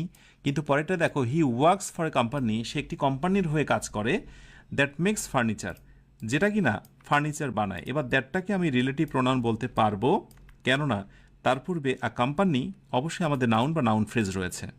সুতরাং নাউন বা নাউন ফ্রেজ থাকলে তবেই কিন্তু ওই জিনিসটাকে, অর্থাৎ নির্ধারিত এই শব্দগুলোকে কিন্তু আমি রিলেটিভ প্রোনাউন বলতে পারি। আশা করি রিলেটিভ প্রোনাউনের ব্যাপারটা ক্লিয়ার হয়েছে। তাহলে এখন প্রশ্ন হচ্ছে, হি told that he was happy, এই দ্যাটের নাম কি? যদিও সেটা নিয়ে আমি বিস্তারিত তোমাদের সাথে কথা বলবো, কিন্তু একটু বলে রাখি যে যদি এই পাশে একটা সেন্টেন্স থাকে এবং অন্য পাশে যদি আরেকটা সেন্টেন্স থাকে, দুইটা সেন্টেন্স, এই পাশে একটা সেন্টেন্স, এই পাশে একটা সেন্টেন্স, এটাও বাক্য, কিন্তু পার্থক্য হচ্ছে কোন জায়গায় বলো তো? এখানে নাউন বা প্রোনাউন আছে, এখানে নাউন বা প্রোনাউন নেই। তো যদি দুই পাশে যদি দুইটা ক্লজ বা সেন্টেন্স থাকে, তাহলে মাঝখানে যে দ্যাটটা থাকবে সেই দ্যাটের নাম হচ্ছে কনজাংশন। কি নাম বলো তো? Yes, conjunction. এটা হচ্ছে conjunction. Okay, he told that he was happy. এইখানে এইটার নাম হচ্ছে conjunction. So no it's not, এই জায়গাটা আমি নতুন একটা অপশন করে দেব, এটার নাম হচ্ছে কনজাংশন। ওকে, ডান। অনেকেই তোমরা স্বতঃস্ফূর্ত আনসার করছো। ওকে, আর এই জায়গাটায় এটার নাম হলো রিলেটিভ প্রোনাউন, বিকজ রিলেট করছে এই মেকের সাথে। দেখো, কোম্পানির একটা সম্পর্ক তৈরি করে দিচ্ছে। এই রিলেটিভ প্রোনাউনের জায়গা থেকে প্রচুর পরিমাণে টেস্ট আসে, একটু খেয়াল করো, এবং খুব খুব ইম্পর্টেন্ট। যেমন, I know the man who dot dot working. এখানে কি আমি ইজ নেব নাকি আর নেব? আরেকটি বাক্য হচ্ছে আই নো দ্য মেন, ম্যানের জায়গাতে মেন দিলাম। I know the men who is working. কি নেবে বলো তো? ইয়েস, এইখানে হু হচ্ছে রিলেটিভ প্রোনাউন। আমরা রিলেটিভ প্রোনাউন যেখানেই পাবো, মনে রাখবো তার আগে কি রয়েছে।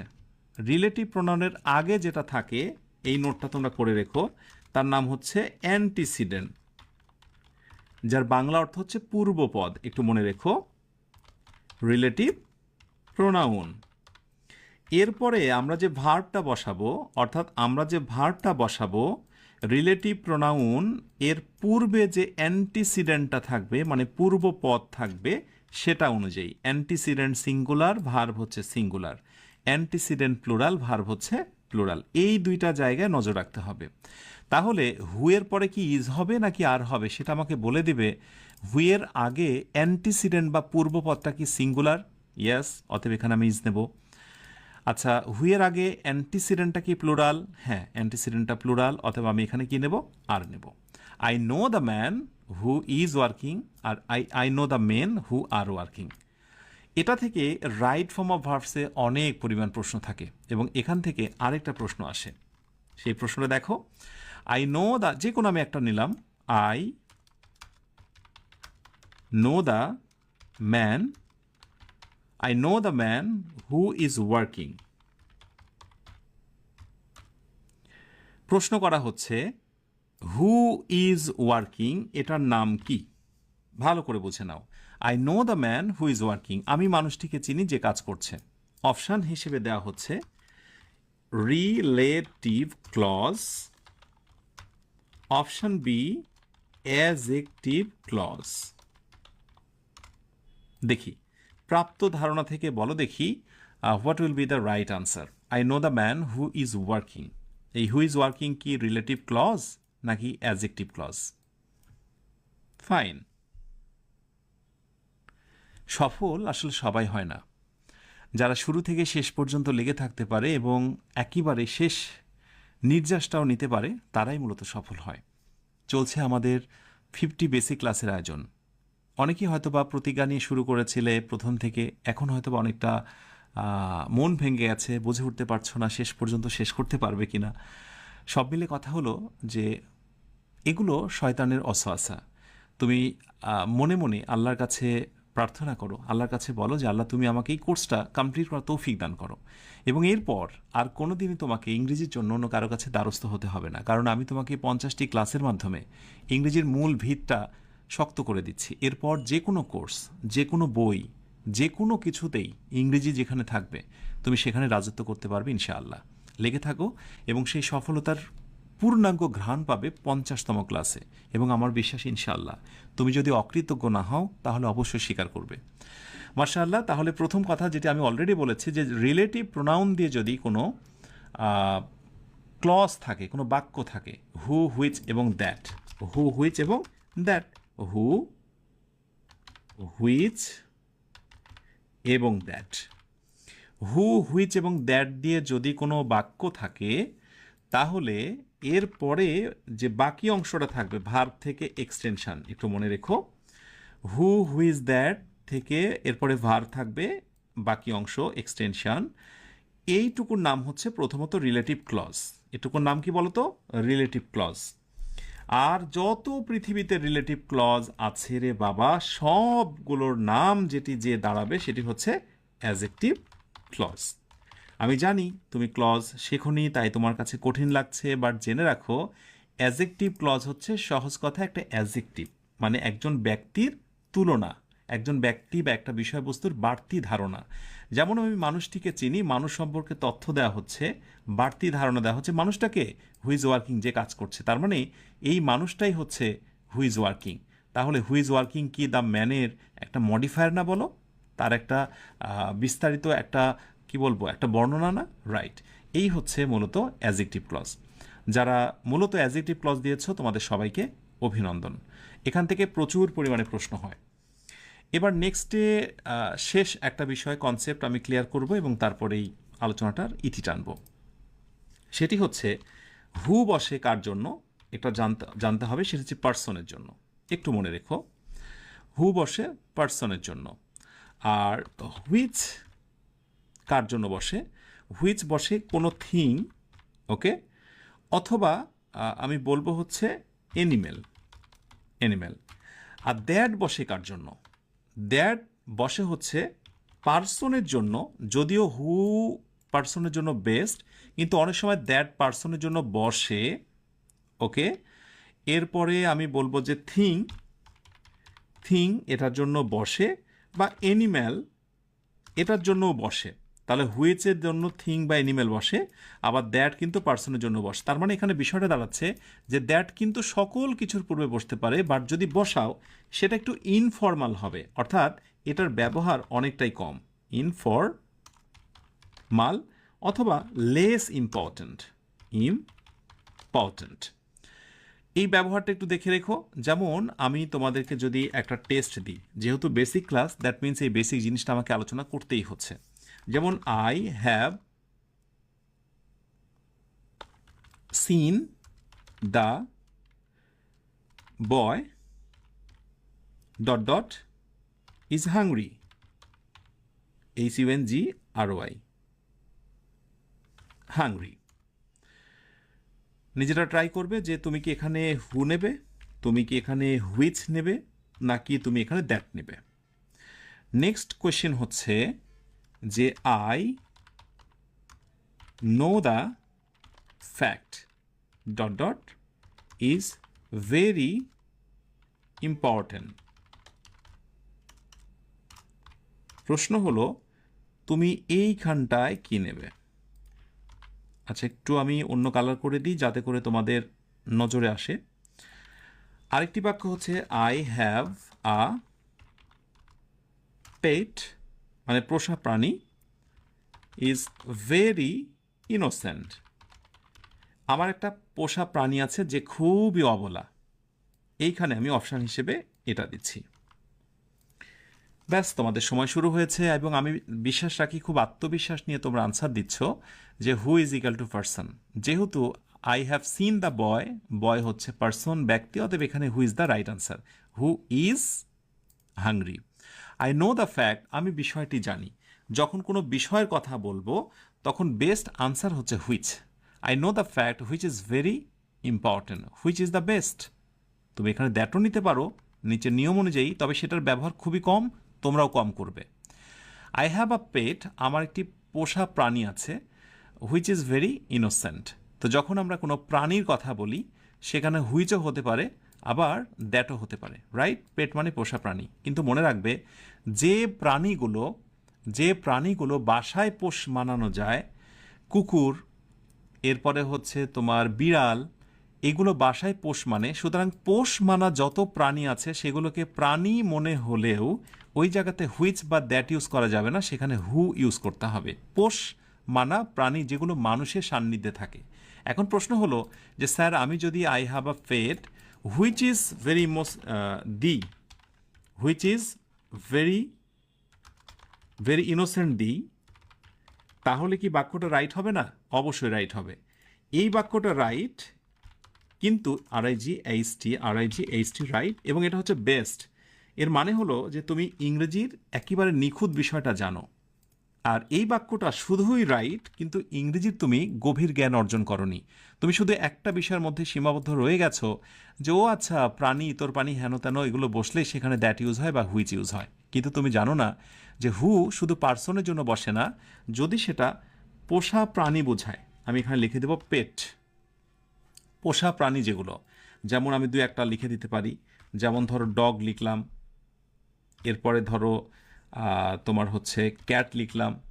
ওকে, ডগ, ক্যাট, র্যাবিট, এরকম অনেক প্রাণী আছে যেগুলো বাসায় পোষে, সেগুলোর জন্য হু ইউজ হতে পারে। ক্লিয়ার?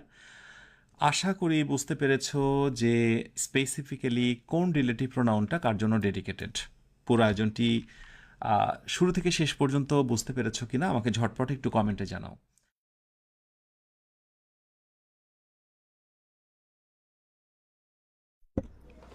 আলহামদুলিল্লাহ। সাথে এটাও জানাও কেমন লাগলো। এত তথ্য, এত টেস্ট, এত কিছু তথ্য দেবার পর জীবনে আর কখনো মনে হবে না যে আর কিছু দরকার আছে। প্লিজ, অনুরোধ শুধু একটাই, লেগে থাকো। কি যে পাচ্ছ, কত তথ্য নিচ্ছ, একসময় তোমার মনে হবে। আশা করি আমার কৃতজ্ঞ শিক্ষার্থীরা সেটা অনুধাবন করবে। সবার জন্য দোয়া থাকছে। এখন ছোট্ট একটা ব্রেকে যাচ্ছি আমরা, ব্রেক পর আবার ফিরে আসবো। বেসিক ক্লাস বলতে যা বোঝায়, বেসিক টু অ্যাডভান্স বলতে যা বোঝায়, আশা করি এই কোর্স তোমাদের জন্য সেটা যুগান্তকারী একটি সাক্ষী হয়ে রইবে। তো চলো আমরা নাশিদ শুনে আসি, জোরে কাজগুলো সেরে আসো। দ্বিতীয় ক্লাস একটু পরে শুরু হচ্ছে, very very important next part.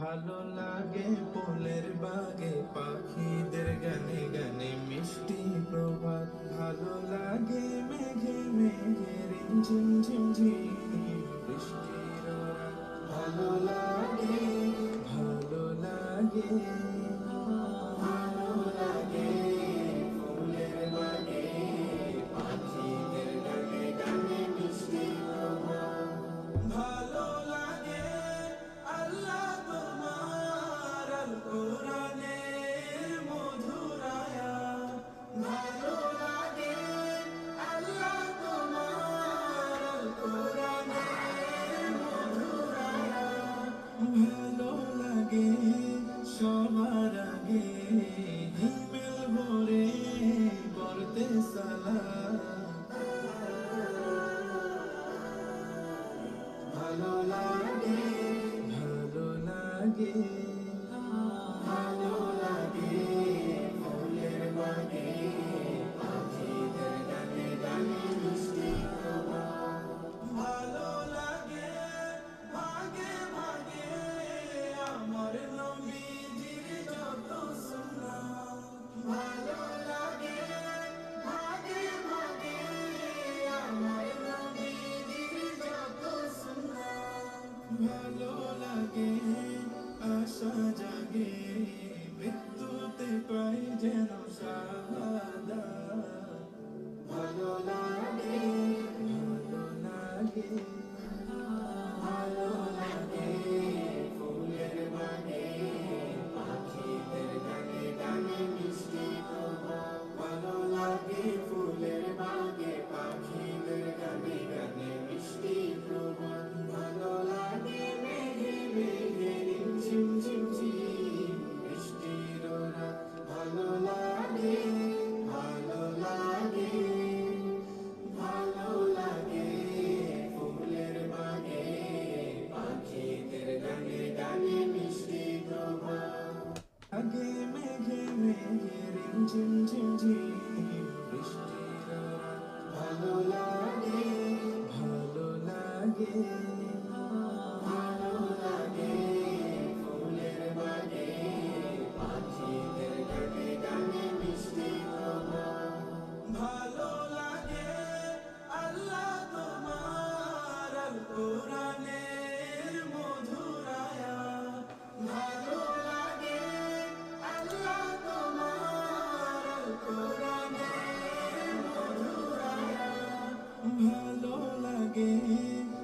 সবার আগে হিমেল ভরে করতে সালাম।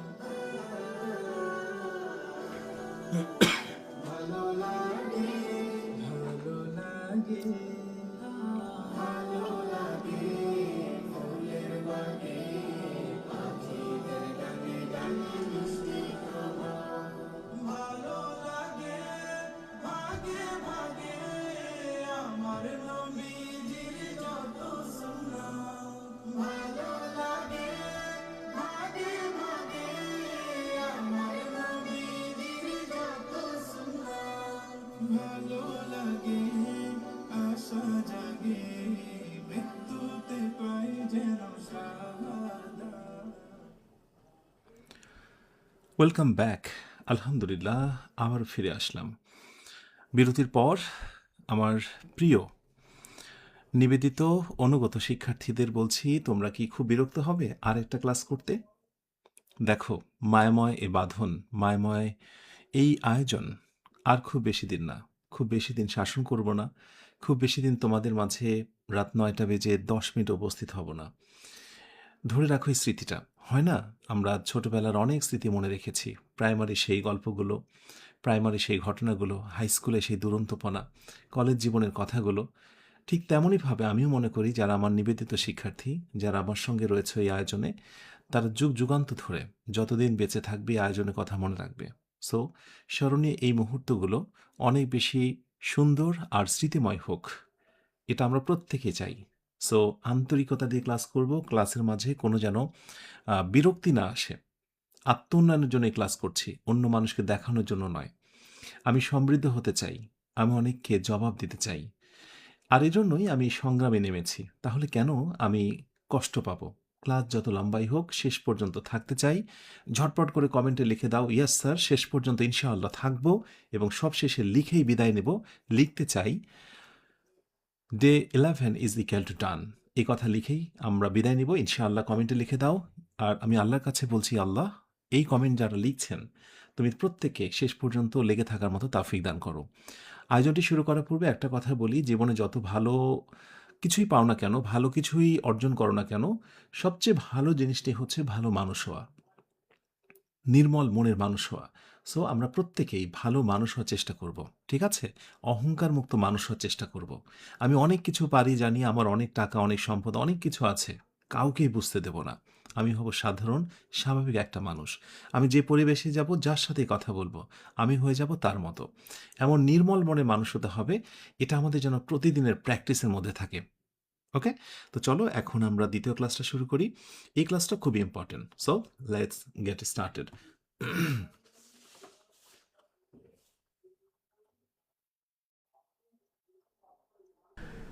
আচ্ছা, বেসিক ক্লাস 22-তে আমরা প্রোনাউনের যে ক্লাসিফিকেশান শেষ কয়েকটি বাকি রয়েছে, সেটা যেমন হচ্ছে indefinite pronoun.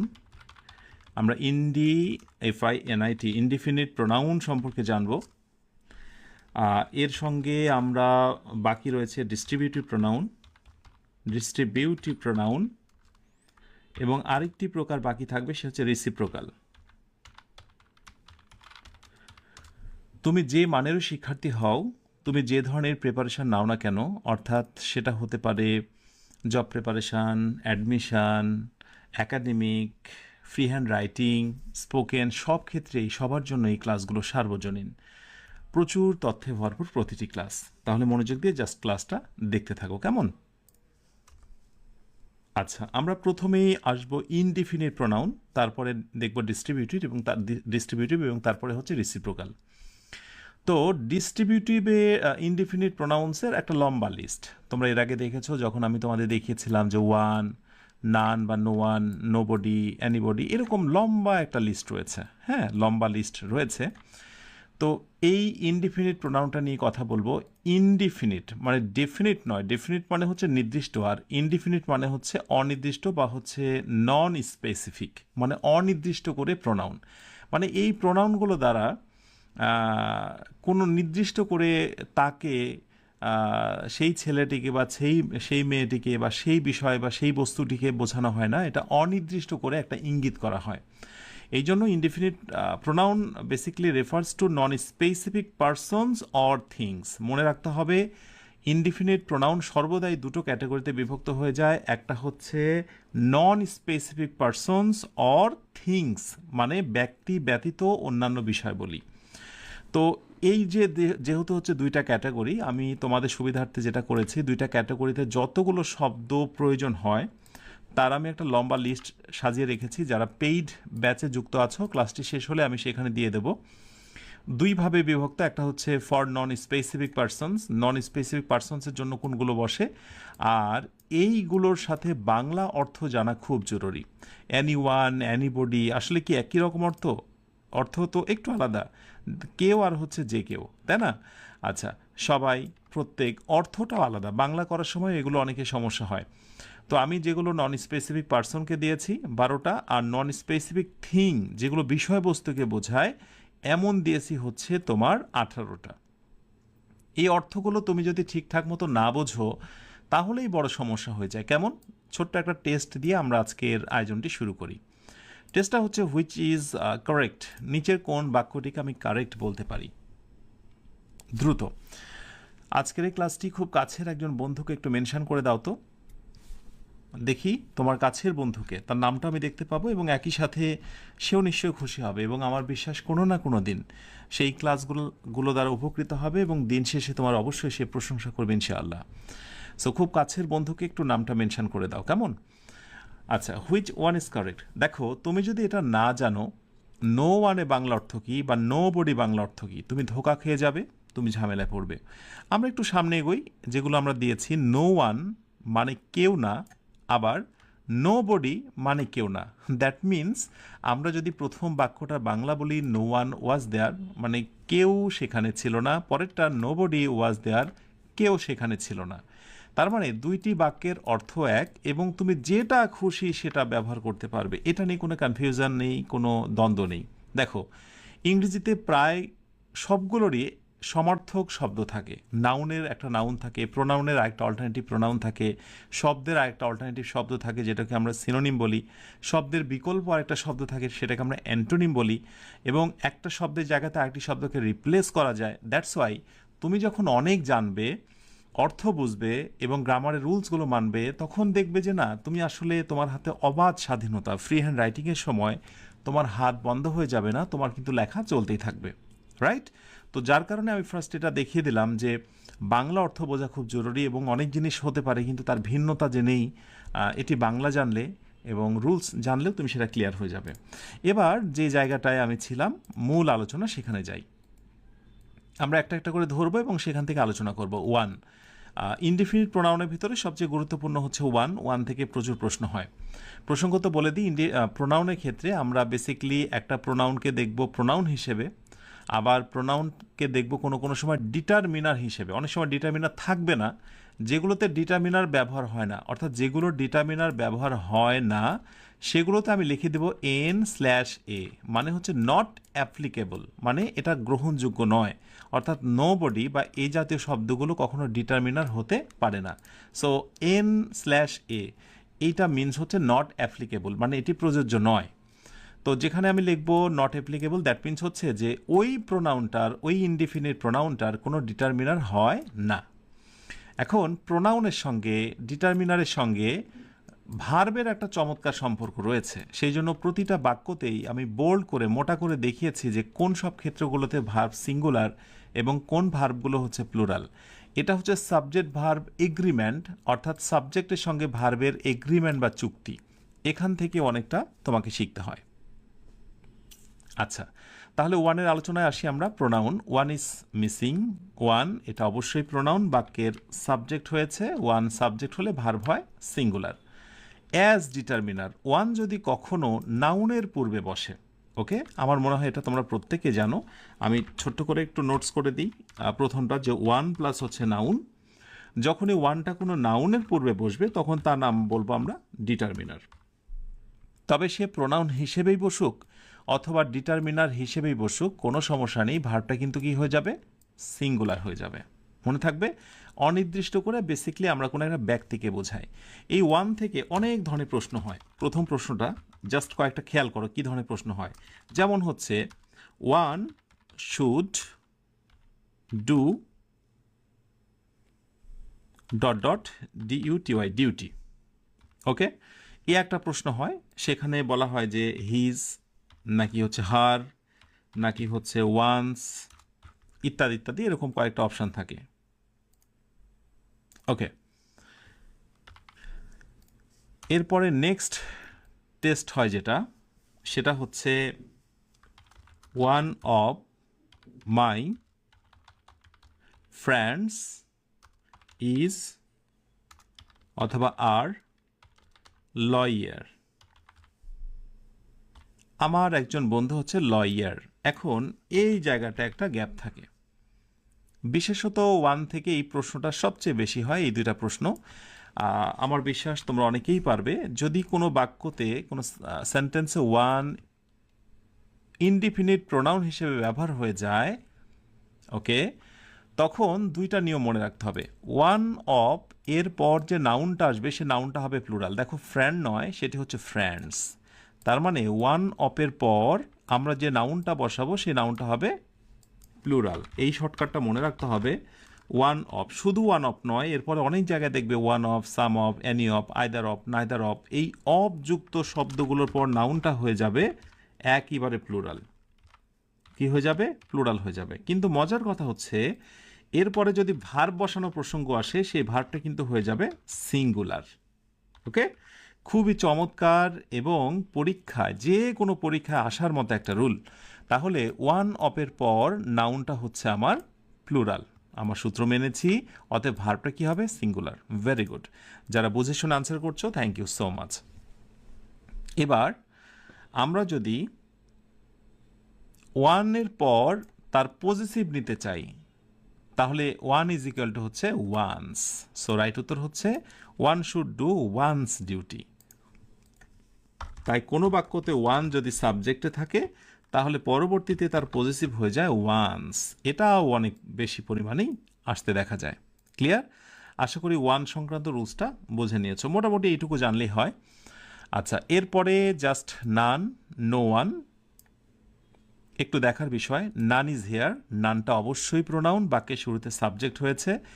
Naan one of the solutions. দেখো এই যে নান অফ যেটা বললাম অথবা ওয়ান অফ যেটা বললাম, এটাকে গ্রামারিয়ানরা দুইভাবে স্বীকৃতি দিয়েছে, যে যদি কোনো জায়গাতে অফ যুক্ত থাকে সেটাকে ডিটারমিনার বলা যায় এক অর্থে। কেননা বেসিক্যালি এখানে সলিউশনস মানে নাউনের পূর্বে বসাটি একটি শব্দ, সেই দিক থেকে এটা ডিটারমিনার। কিন্তু basically none of the solutions, আমরা কিন্তু বেসিক্যালি নানটাকে ফোকাস করছি এবং মূল আলোচ্য বিষয় হচ্ছে প্রোনাউন। সেদিক থেকে প্রোনাউনও বলতে পারি আমরা, এবং স্পেসিফিকভাবে এই শব্দগুলো তো প্রোনাউন। তাহলে যেটি বলছিলাম, এই যে some of, any of, none of, এগুলোকে একই সাথে আমরা প্রোনাউনও বলতে পারি, আবার ডিটারমিনারও বলতে পারি। Right? So naan is here, এখানে কিছু নেই। None of the solutions work, কোনো সমাধানই কাজ করে না। দেখো একটু আগে যে রুলসটা আমি তোমাদের দিয়েছিলাম, ওয়ান অফের পর নাউনটা হলো প্লুরাল, ঠিক একইভাবে নান অফের পরেও নাউনটা কিন্তু হচ্ছে প্লুরাল। ওকে, নান অফের পরে নাউনটা হচ্ছে প্লুরাল আর ভার্বটা হচ্ছে সিঙ্গুলার। কিন্তু এই নান অফের পরে কোনো কোনো সময় নাউনটা যদি হয়ে যায় প্লুরাল, তুমি খেয়াল করে দেখো, নাউনটা যদি হয় প্লুরাল, ভার্বটা হয়ে যাবে প্লুরাল। এটা হচ্ছে নান অফের একটা ব্যবহার। অবশ্য নান অফের পরে ভার্ব কোনো কোনো সময় সিঙ্গুলারে হয়, যার কারণে আমি দুটো আনসারই তোমাদেরকে নিতে বলবো। নান অফের পরে নাউনটা প্লুরাল হলে ভার্বটা সিঙ্গুলারও হয়, আবার ভার্বটা প্লুরালও হয়। এই রুলটা একটু মনে রেখো তোমরা। এই নানের ব্যবহারটা একটু ব্যতিক্রম অন্যদের থেকে। এবার আসো নোবডি। এরকম বেশ কিছু শব্দ তুমি পাবে বডিযুক্ত, হ্যাঁ, যেমন এভরিবডি, অ্যানিবডি, নো বডি, হ্যাঁ, তারপরে any one, every one, some one, এরকম অনেক শব্দ পাবে তুমি। হ্যাঁ, সাম বডি, সাম ওয়ান, প্রায় একই ধরনের ইনডিফিনিট প্রোনাউন। এই প্রোনাউনগুলো নিয়ে একটা মারাত্মক গোলকধাঁধা রয়েছে। প্রথম সত্যতা হচ্ছে যে এরা যদি কখনো বাক্যের সাবজেক্ট হিসেবে বসে, ওকে, তাহলে ভার্ব হবে সিঙ্গুলার। ওকে, প্রত্যেকটি জায়গায় দেখো নোবডি ইজ, তারপরে এভরিবডি বা এভরি ওয়ান, এরপরে হচ্ছে এনজয়েস, মানে ভার্বটা হচ্ছে singular. So everybody enjoys the show, প্রত্যেকেই শোটা খুবই এনজয় করছে। এনিবডি ইজ ওয়েলকাম, প্রত্যেককেই স্বাগতম, যে কোনো জনকেই স্বাগতম। নোবডি নোজ দ্য আনসার, কেউই আনসারটা জানে না। তো এরকম আনসার রয়েছে, এইগুলো আমরা পরে দেখব। কিন্তু একটা বড় সমস্যা হয়ে যায় বিশেষ করে ট্যাগ কোশ্চেনের সময়। তোমরা যখন ট্যাগ কোশ্চেন সলভ করতে যাবে, কারা কারা ট্যাগ কোশ্চেন সম্পর্কে জানো একটু আমাকে জানিও। ট্যাগ কোশ্চেনে বিশেষ করে যখন এই কোশ্চেনটা করা হয়, নোবডি নোজ দ্য আনসার, এবং যখন ট্যাগ কোশ্চেন করতে বলা হয় তখন মোটামুটি আমরা একটা রুল শিখেছি, মুখস্থও করে নিয়েছে অনেকে আমাদেরকে, যে নোবডি, না, নো ওয়ান ইত্যাদি। এগুলো থাকলে সেটা পরিবর্তে কি দিতে হয়, দে দিতে হয়। ওকে, দে দিলাম।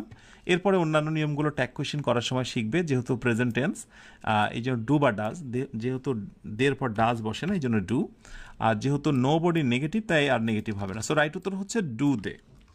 তো এইগুলো নিয়ে আমার কোনো প্রশ্ন নেই, ব্যাড এটা নিয়ে আমি কথা বলবো না। আমার কথার জায়গাটা হলো যে নো বডি থাকলে তুমি ভার্বকে সিঙ্গুলার করছো, ওকে, অথচ যখন তুমি প্রোনাউন নিচ্ছ তখন তুমি দে নিচ্ছ। কেন নিচ্ছ, এর পেছনে রিজনটা কি? একটা চমৎকার রিজন রয়েছে, আমরা গণিতের মতো করে সেটা শেখার চেষ্টা করব। Nobody knows the answer, that means nobody is equal to হচ্ছে হি। ওকে, আমরা আরেকটু সামনে এগোই। নোবডিকে আমি যদি হি বলি তাহলে যারা ফ্যামিনিন, যারা স্ত্রীলিঙ্গ মেয়েরা আছে তারা রাগ করবে, সেই জন্য নোবডি মানে শিও হতে পারে। তার মানে নোবডি মানে কেউ না, এর ভিতরে একটা ছেলেও থাকতে পারে, আবার নোবডি মানে মেয়ে না, এর ভিতরে একটা মেয়েও থাকতে পারে, সেটা তো স্বাভাবিক। সো হি বা শি। অতএব আমরা নোবডিটাকে যদি আরেকটু ভেঙে বিস্তারিত করি, যে নোবডি মানে হচ্ছে হি অ্যান্ড কি বলতো, শি। আমরা দুইটাই এর মধ্যে লুকানো পেয়েছি, হিও হতে পারে, শিও হতে পারে। এবার বলো তো, হি এবং শিকে আমরা একসাথে কি বলতে পারি? ইয়েস, আমরা একসাথে কিন্তু দে বলতে পারি। হ্যাঁ, দের পরে নোজ হবে না, এটা সত্য, কিন্তু দে এই জিনিসটা লুকানো আছে। হ্যাঁ, এই জিনিসটাই লুকানো থাকে। আর এই যে নোজের সঙ্গে যে এসটা হয় সেটা বেসিক্যালি হি নোজ বা শি নোজ। এই হি এবং শি এর কম্বিনেশন হচ্ছে নোবডি। সেই জন্যই বেসিক্যালি নোবডি কোথাও থাকলে এখানে দে নেওয়া হয়। দে মানে হলো এটা নেপথ্যে বা পেছনে লুকোনো আছে হি অথবা হচ্ছে শি। তার মানে এই ট্যাগ যে কোশ্চিনটার কথা বলছি, নোবডি নোজ দ্য আনসার, এটার আনসার কিন্তু আরও বেশ কয়েকটা হতে পারে। কেমন আনসার দেখো, আমরা চাইলে এটাকে আনসার করতে পারি ডাজ হি, অথবা আমরা করতে পারি হচ্ছে ডাজ শি। তো যেহেতু দুইটা দেওয়াটা খুবই আপত্তিকর, হি এবং শিকে বোঝানোর জন্য বেসিক্যালি দে ইউজ করা হয়। আশা করি এরপরে আর তোমরা কখনো এটি মনে রাখবে না বা এটি ভাববে না যে এভরিবডি, সামবডি, অ্যানিবডি, নোবডি থাকলেই দে হয়। আসলে কেন হয় আশা করি এটা তোমরা বুঝে নিয়েছ। ক্লিয়ার? ওকে, এই জিনিসটাই আমি এখানে তোমাদের দিয়েছি, একটু খেয়াল করে দেখো যে নোবডি নোজ দ্য আনসার, কেউই আনসারটা জানে না। দে আর ইগনোরেন্ট অফ দিস, তারা এই ব্যাপারে অজ্ঞ। এখন এখানে তো আমি দে দিয়েছি কার জন্য বলো তো, নোবডির জন্য। তাহলে আমি যদি এখানে কথা কথা ফিলিং ইন দ্য গ্যাপ রেখে দিই, হ্যাঁ, আমি যদি এখানে হি দিই অথবা শি দিই অথবা দে দিই, তো এখন হয়তোবা তুমি পারবে, কারণ এই পাশে যে আর আছে, তো আরের দিকে তাকিয়ে তুমি হয়তোবা কি দেবে সেটা আমি জানি। তুমি আরের দিকে তাকিয়ে তুমি বলবে যে স্যার আরের সঙ্গে তো দে বসে, কিন্তু তুমি কি রিজনটা বোঝো আমি কেন আসলে নোবডির জন্য দে নিলাম? কারণ হলো এই দে মানে হচ্ছে হি বা শি, মাস্কুলিন বা ফ্যামিনিন দুইটাই রয়েছে। কিন্তু এই আরের জায়গাতে যদি আমি এরকম হ্যাড বিন দিয়ে দিতাম তখন তুমি কি করতে? এবার কিন্তু তুমি খুব ঝামেলায় পড়ে যেতে, যে হ্যাড বিন দেখে তো আর সিঙ্গুলার প্লুরাল চেনা যাচ্ছে না। সুতরাং হিয়ের পরেও হ্যাড বিন হতে পারে, শিয়ের পরেও হ্যাড বিন, দের পরেও হ্যাড বিন। সো এখান থেকে যে নিয়মটা আমরা ক্লিয়ার হব যে নোবডি, নান, নো ওয়ান এটসেট্রা এই জাতীয় শব্দ ইনডিফিনিট প্রোনাউন থাকলেই সেগুলো বেসিক্যালি মাস্কুলিন এবং ফ্যামিনিনকে বোঝায়, এবং সেই জন্য আমরা দে ইউজ করি। বিশেষ করে তোমরা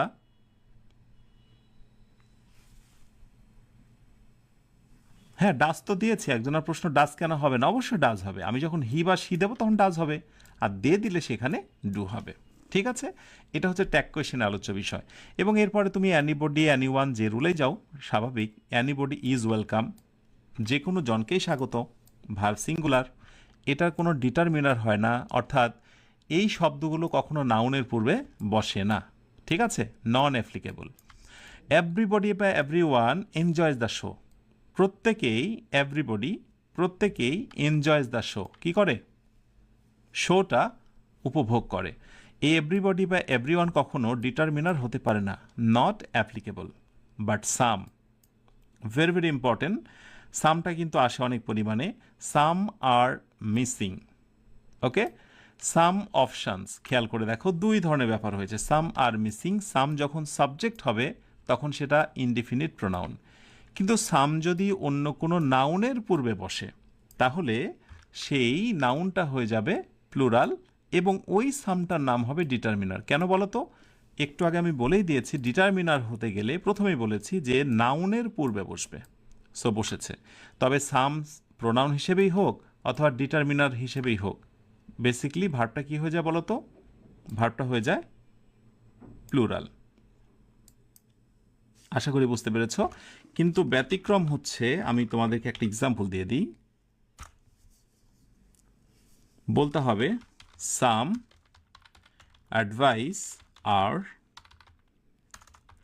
needed at this moment, MOMENT moment. এবং আরেকটি টেস্ট হচ্ছে সাম ইনফরমেশনস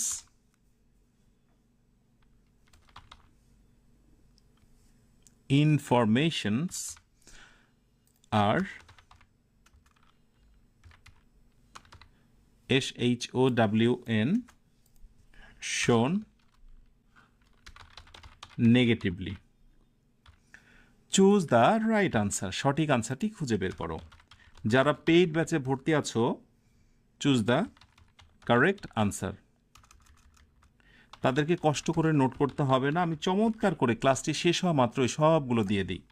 যারা প্রতিনিয়ত পাচ্ছ এবং নোটস করছো, একটু কমেন্টে সাড়া দাও, তাহলে যারা ভর্তি হয়নি তারা একটু এটা ধারণা করতে পারবে। হ্যাঁ, okay. Some advice are need at this moment, need হবে না, এখানে নিডেড হবে, রাইট। হ্যাঁ, some advice are needed at this moment. আর একটি হচ্ছে সাম ইনফরমেশনস আর শোন নেগেটিভলি। আর সি নাম্বারে হচ্ছে সাম PROB, some problems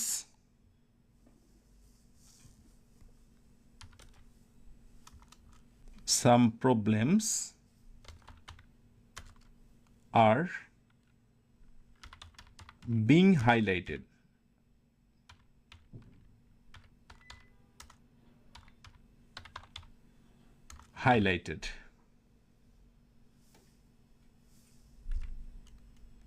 বলো দেখি তিনটা বাক্যের ভিতরে কোন বাক্যটা রাইট?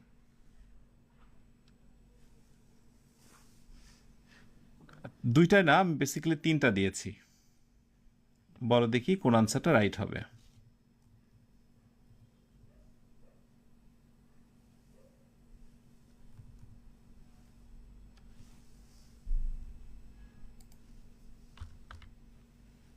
মাশাআল্লাহ, অনেকে রাইট আনসার দিয়েছে। দেখো, আমরা মোটামুটি একটা রুল সবাই জানি যে সাম আর লট অফ এরকম কিছু শব্দ রয়েছে যেগুলো একই সাথে কাউন্টেবল এবং আনকাউন্টেবল উভয় নাউনের পূর্বেই ডিটারমিনার হিসেবে বসতে পারে।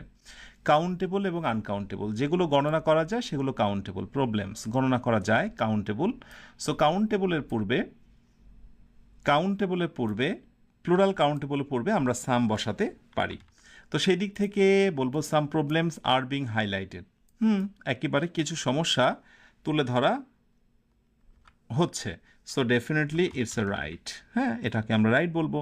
কিন্তু আমরা সামের পরে যদি আনকাউন্টেবল ইউজ করি, যদিও আমরা সামের পরে এখানে অপশানস দেখিয়েছিলাম এবং সেই জন্য আর, কিন্তু সামের পরে যদি আনকাউন্টেবল হয়ে যায়, সাম ইনফরমেশনস আনকাউন্টেবল নাউনের সঙ্গে তো এস হয় না, এটি একটি মহা মারাত্মক অপরাধ। আবার সামের পরে অ্যাডভাইস আনকাউন্টেবল হয়েছে, ভার্ব হয়েছে প্লুরাল, তাও হবে না। তার মানে সাম অ্যাডভাইস ইজ হবে এবং সাম ইনফরমেশনস না, সাম ইনফরমেশন ইজ হবে। আশা করি বুঝতে পেরেছ। এটিও হলো রং এবং এটিও হচ্ছে রং। ওকে, তাহলে কিছু উপদেশ এই মুহূর্তে প্রয়োজন, আর কিছু তথ্য নেগেটিভভাবে দেখানো হচ্ছে। থ্যাংক ইউ সো মাচ যারা আত্মবিশ্বাস নিয়ে বলেছ, তোমাদের সবাইকে অভিনন্দন। তাহলে আশা করি বুঝে নিয়েছো যে সামের ক্ষেত্রে কখন ভার্ব হয় সিঙ্গুলার এবং কখন হয় প্লুরাল। আচ্ছা, এবার সাম থেকে আমরা আরেকটু এগিয়ে যাব। সামবডি, সামওয়ান, একই কথা। সামবডি, সামওয়ান, পার্থক্য হচ্ছে সাম যদি কারো সাথে বসে, আমি একটু তোমাদেরকে এখানে জিনিসটাকে তুলে নিয়ে আসি, হ্যাঁ, এই বাক্যটাকে আমি এটার পাশে নিয়ে আসি। একটু আগে যে বাক্যটা দেখলে তার সঙ্গে একটু মিলিয়ে নাও তোমরা। সেটা হচ্ছে যে সাম যখন একা একা প্রোনাউন হয়েছিল তখন ভার্ব হয়েছিল প্লুরাল, কিন্তু সাম বডি যদি হয়, মানে বডির সাথে সাম থাকে, সাম বডি, তখন কোনো একজনকে বোঝায়, অনির্দিষ্ট করে কোনো একজন, somebody is at the door, কোনো একজন দরজায়, তো তখন ভার্বটা হয়ে যায় সিঙ্গুলার। ঠিক আছে, সাম এবং বডি এর মাঝখানে কোনোভাবে স্পেস দেওয়া যাবে না। হ্যাঁ, সাম এবং বডি এর মাঝখানে কোনোভাবে স্পেস দেওয়া যাবে না। তো এখানে একটা জিনিস মনে রাখতে হবে, এই যতগুলো শব্দ একসাথে যুক্ত করা আছে, something, somebody, anything, anybody, nobody, এর মাঝখানে কোনো স্পেস দেওয়া যায় না। বিশেষ করে যারা ইংরেজি প্রথম দিকে শিখতে চায় বা লিখতে যায় তারা কিন্তু এই ভুলগুলো করে ফেলে। Everything, something, nothing, anything, everything, something, nothing, anything, সবগুলোর সঙ্গে কি আছে বলো তো? থিং আছে। এবং মনে রাখতে হবে এই সবগুলোর প্রোনাউন কিন্তু হচ্ছে ইট। ইট মানে হচ্ছে বিষয়বস্তু বা জড় বিষয়, পদার্থ। হ্যাঁ, তো এই এভরিথিং, সামথিং, নাথিং, এনিথিং, এগুলো পরিবর্তে কি বসে? ইট ব্যবহার করতে হয়, সামথিং। এবং এভরিথিং ইজ রেডি, আমরা যখন দেখছি যে এখানে ভার্বটা কিন্তু সিঙ্গুলার, এটাই যখন ট্যাগ কোয়েশ্চেন হবে, লাইক তোমরা যখন ট্যাগ কোয়েশ্চেন সলভ করতে যাবে সেখানে তোমরা দেখবে যে রেডি। সো এরকম ক্ষেত্রগুলোতে কিন্তু বলা হয় যে এভরিথিং ইজ রেডি। সো তুমি এখানে ইট নিচ্ছ এবং ইজের জন্য তুমি যেখানে ইজ নিচ্ছ এবং নেগেটিভ করছো ইজেন্ট ইট। ট্যাগ কোয়েশ্চেনের সময় এই যে ইটটা নিই, এভরিবডি, সামথিং, এনিথিং, এগুলো পরিবর্তে আমরা কি নিই? ইট নিই। তার মানে এখান থেকে একটা বিষয় প্রমাণিত যে এগুলো তো প্রোনাউন, ইনডিফিনিট প্রোনাউন, প্রোনাউনের আবার রিপ্লেসমেন্ট একটা প্রোনাউন হয়, যেটা আমি তোমাদের প্রথমেই বলে শুরু করেছিলাম। নাউনের একটা অল্টারনেটিভ নাউন থাকে, প্রোনাউনের একটা অল্টারনেটিভ প্রোনাউন থাকে। তার মানে যত কিছু তুমি শিখছো এর মানে হলো যে কুইক রেসপন্সের জন্য, রাইট? বিভিন্ন সময় এগুলো তুমি রেসপন্স করতে পারো। ওকে, সো সামথিং এখানেও তেমন। আর এই যে এগুলো কিন্তু নট অ্যাপ্লিকেবল, মানে হচ্ছে এগুলো ডিটারমিনার হয় না, মানে এরা কখনো নাউনের পূর্বে বসে না। Something, something happens, something happens every day, প্রতিদিনই কিছু একটা ঘটে। সামথিং অনির্দিষ্ট করে, সামথিং হ্যাপেন্স এভরিডে, প্রতিদিনই কিছু একটা ঘটে। এই সামথিং কখনোই ডিটারমিনার হতে পারে না, দ্যাট মিন্স নাউনের পূর্বে বসে না। নাথিংয়ের কথায় আসি, নাথিং ইজ ইম্পসিবল, কোনো কিছুই অসম্ভব নয়, নাথিংয়ের পরে ইজ হয়েছে, নাথিং ইজ ইম্পসিবল।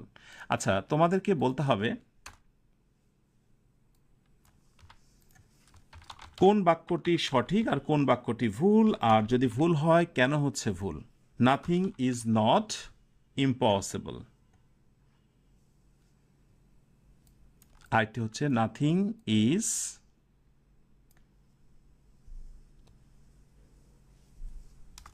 পসিবল।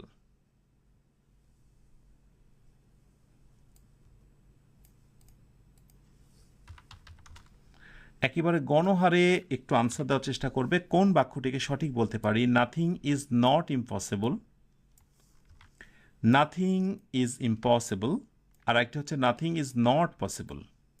কোন বা কোন বাক্যগুলো সঠিক হতে পারে?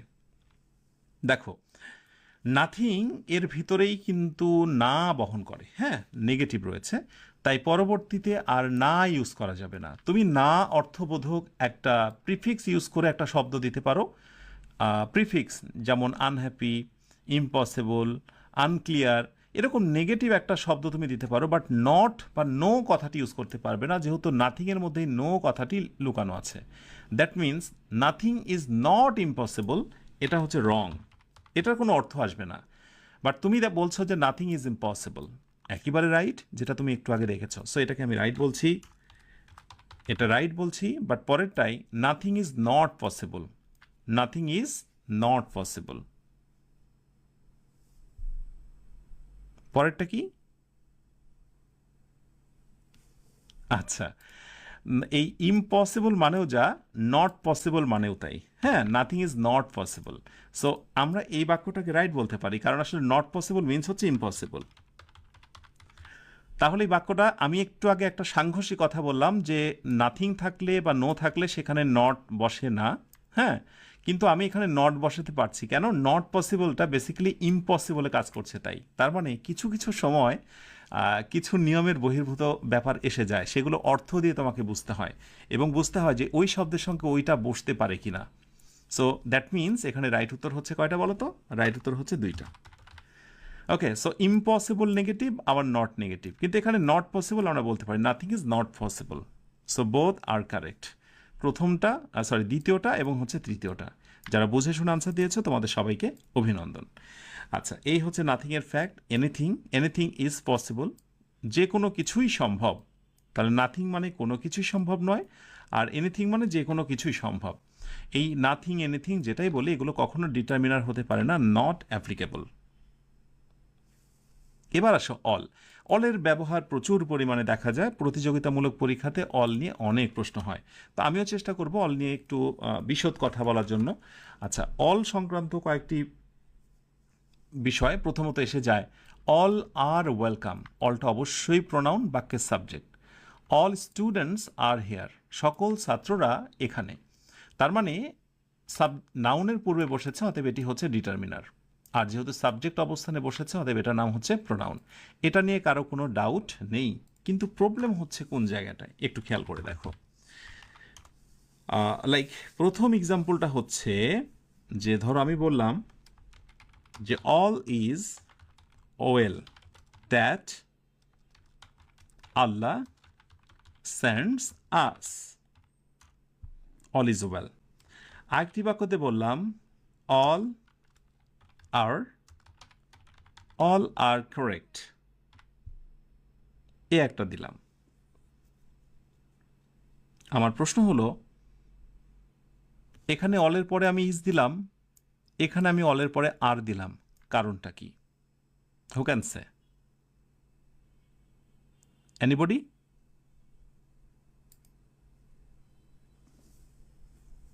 বলো দেখি। আবার এখানে অলে পরে আর দিয়েছি। ছোট্ট করে একটা নোট লিখে নাও তোমরা। সেটি হচ্ছে যে অল দ্বারা যদি কখনো পারসনস বোঝানো হয় বা ব্যক্তি বোঝানো হয়, সেটা প্লুরাল হয়ে যায়, এবং তখন ভার্বটা কিন্তু বেসিকলি প্লুরাল হয়ে যায়। হ্যাঁ, সবসময় পার্সন কথাটি উল্লেখ থাকবে এর কোনো মানে নেই, কিন্তু দেখলেই বোঝা যায় ওটা ব্যক্তিকে ইঙ্গিত করা হচ্ছে। কিন্তু অল যদি কখনো বিষয়বস্তুকে মিন্স করে, থিংস, কোনো বিষয়বস্তুকে, তাহলে ভার্বটা কিন্তু হয়ে যায়, এখানে পার্সন কেন, এটা হচ্ছে প্লুরাল, আর তখন ভার্বটা হয়ে যায় সিঙ্গুলার। আচ্ছা, এর সঙ্গে আরেকটি বিষয় হচ্ছে অল ইজ ইকুয়াল টু যদি কখনো প্রোভার্ব হয়ে যায়, মানে যেটাকে আমরা প্রবাদ বলি, প্রবাদ প্রবচন আছে না, সত্য সুন্দর কথাগুলো যেগুলো চিরন্তন কথা, সেই অল যদি কখনো প্রভার্ব হয়ে যায়, প্রবাদ হয়ে যায়, তাহলে কিন্তু সেখানে ভার্বটা হয়ে যায় আবার কি বলতো? হ্যাঁ, রাইট, ভার্বটা হয়ে যায় সিঙ্গুলার। এবার একটু আমরা মিলিয়ে নিই। All is well that Allah sends us, সব কিছুই ভালো যেটা মহান আল্লাহ আমাদের পাঠিয়ে থাকেন। এটা একটা প্রবাদ। সো অল এর পর আমরা সিঙ্গুলার ইজ নিয়েছি, right? Okay, all are correct, all are correct, all is correct, কি বলো তো? আসলে এখানে আমরা যদি সব কিছু বিষয়বস্তুকে বোঝাই, তাহলে অল ইজ কারেক্ট, ইজ হবে না, আর হবে না, তখন ইজ হয়ে যাবে, অল ইজ কারেক্ট। কিন্তু যদি আমরা কোনো ব্যক্তির কথা বলি, যেমন ধরো এই বাক্যটা যদি বলি যে অল ইজ অথবা আর হেয়ার, সবাই এখানে। এখন প্রশ্ন হলো, সবাই এখানে, এখানে কি বিষয়বস্তু অল দ্বারা নাকি পার্সন? অবশ্যই পার্সন। সো যখন অল দ্বারা পার্সন বোঝানো হয়, তখন ভার্বটা হয়ে যায় প্লুরাল। ওকে, অলের মোটামুটি এই হচ্ছে একটা মানে মুখ্য বিষয়। আর এর সঙ্গে অলের কি ঝামেলা আছে, আর বিশেষ করে আমার জানা মতে এগুলোই হচ্ছে ঝামেলা, অল নিয়ে ঝামেলা হয়। আর এখন অলের কিছু গুরুত্বপূর্ণ বিষয় রয়েছে, যেমন একটু খেয়াল করো সবাই। যেমন ধরো, অল অনেক সময় দেখা যায় যে প্রোনাউন বা ডিটারমিনার ব্যতীত অন্য কিছু হয়ে যায়। যেমন আমি যদি বলি অল অফ দ্য ইনফরমেশন, আরেকটা বাক্য দিচ্ছি আরেক ধরনের, all of the information is অথবা আর ট্রু। বাক্যটা একটু দেখো সবাই, all of the information is অথবা আর ট্রু। আরেকটি হচ্ছে all of the books is অথবা আর ফিকশনস।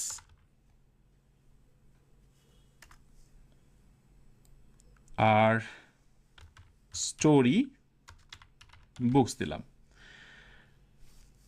ইজ এবং আর নিয়ে বা সিঙ্গুলার প্লুরাল নিয়ে আরেকটা ধরনের দ্বন্দ্ব রয়েছে অলের সাথে, সেটা একটু ক্লিয়ার করে দিই তোমাদের। একটু দেখো তোমরা সবাই, অল অফ দ্য ইনফরমেশন, যদি অল এর পর, অল অফ এর পর তুমি কখনো আনকাউন্টেবল নাউন পাও, মানে যেগুলো গণনা করা যায় না, advice, information, luggage, soup, bread, এইরকম যে সিলেক্টেড আনকাউন্টেবল নাউন রয়েছে বা অ্যাবস্ট্রাক্ট নাউন রয়েছে, অল অফ এর পরে যদি সেই আনকাউন্টেবল নাউন হয়, অল অফ দ্য মিল্ক ইত্যাদি, তাহলে ভার্বটা কিন্তু হয়ে যাবে সিঙ্গুলার। বাট অল অফের পরে নাউনটা যদি কখনো হয়ে যায় plural, all of the books, all of the pens, all of the products, all অফের পরে নাউনটা যদি প্লুরাল হয়ে যায়, তখন ভার্বটা হয়ে যাবে প্লুরাল।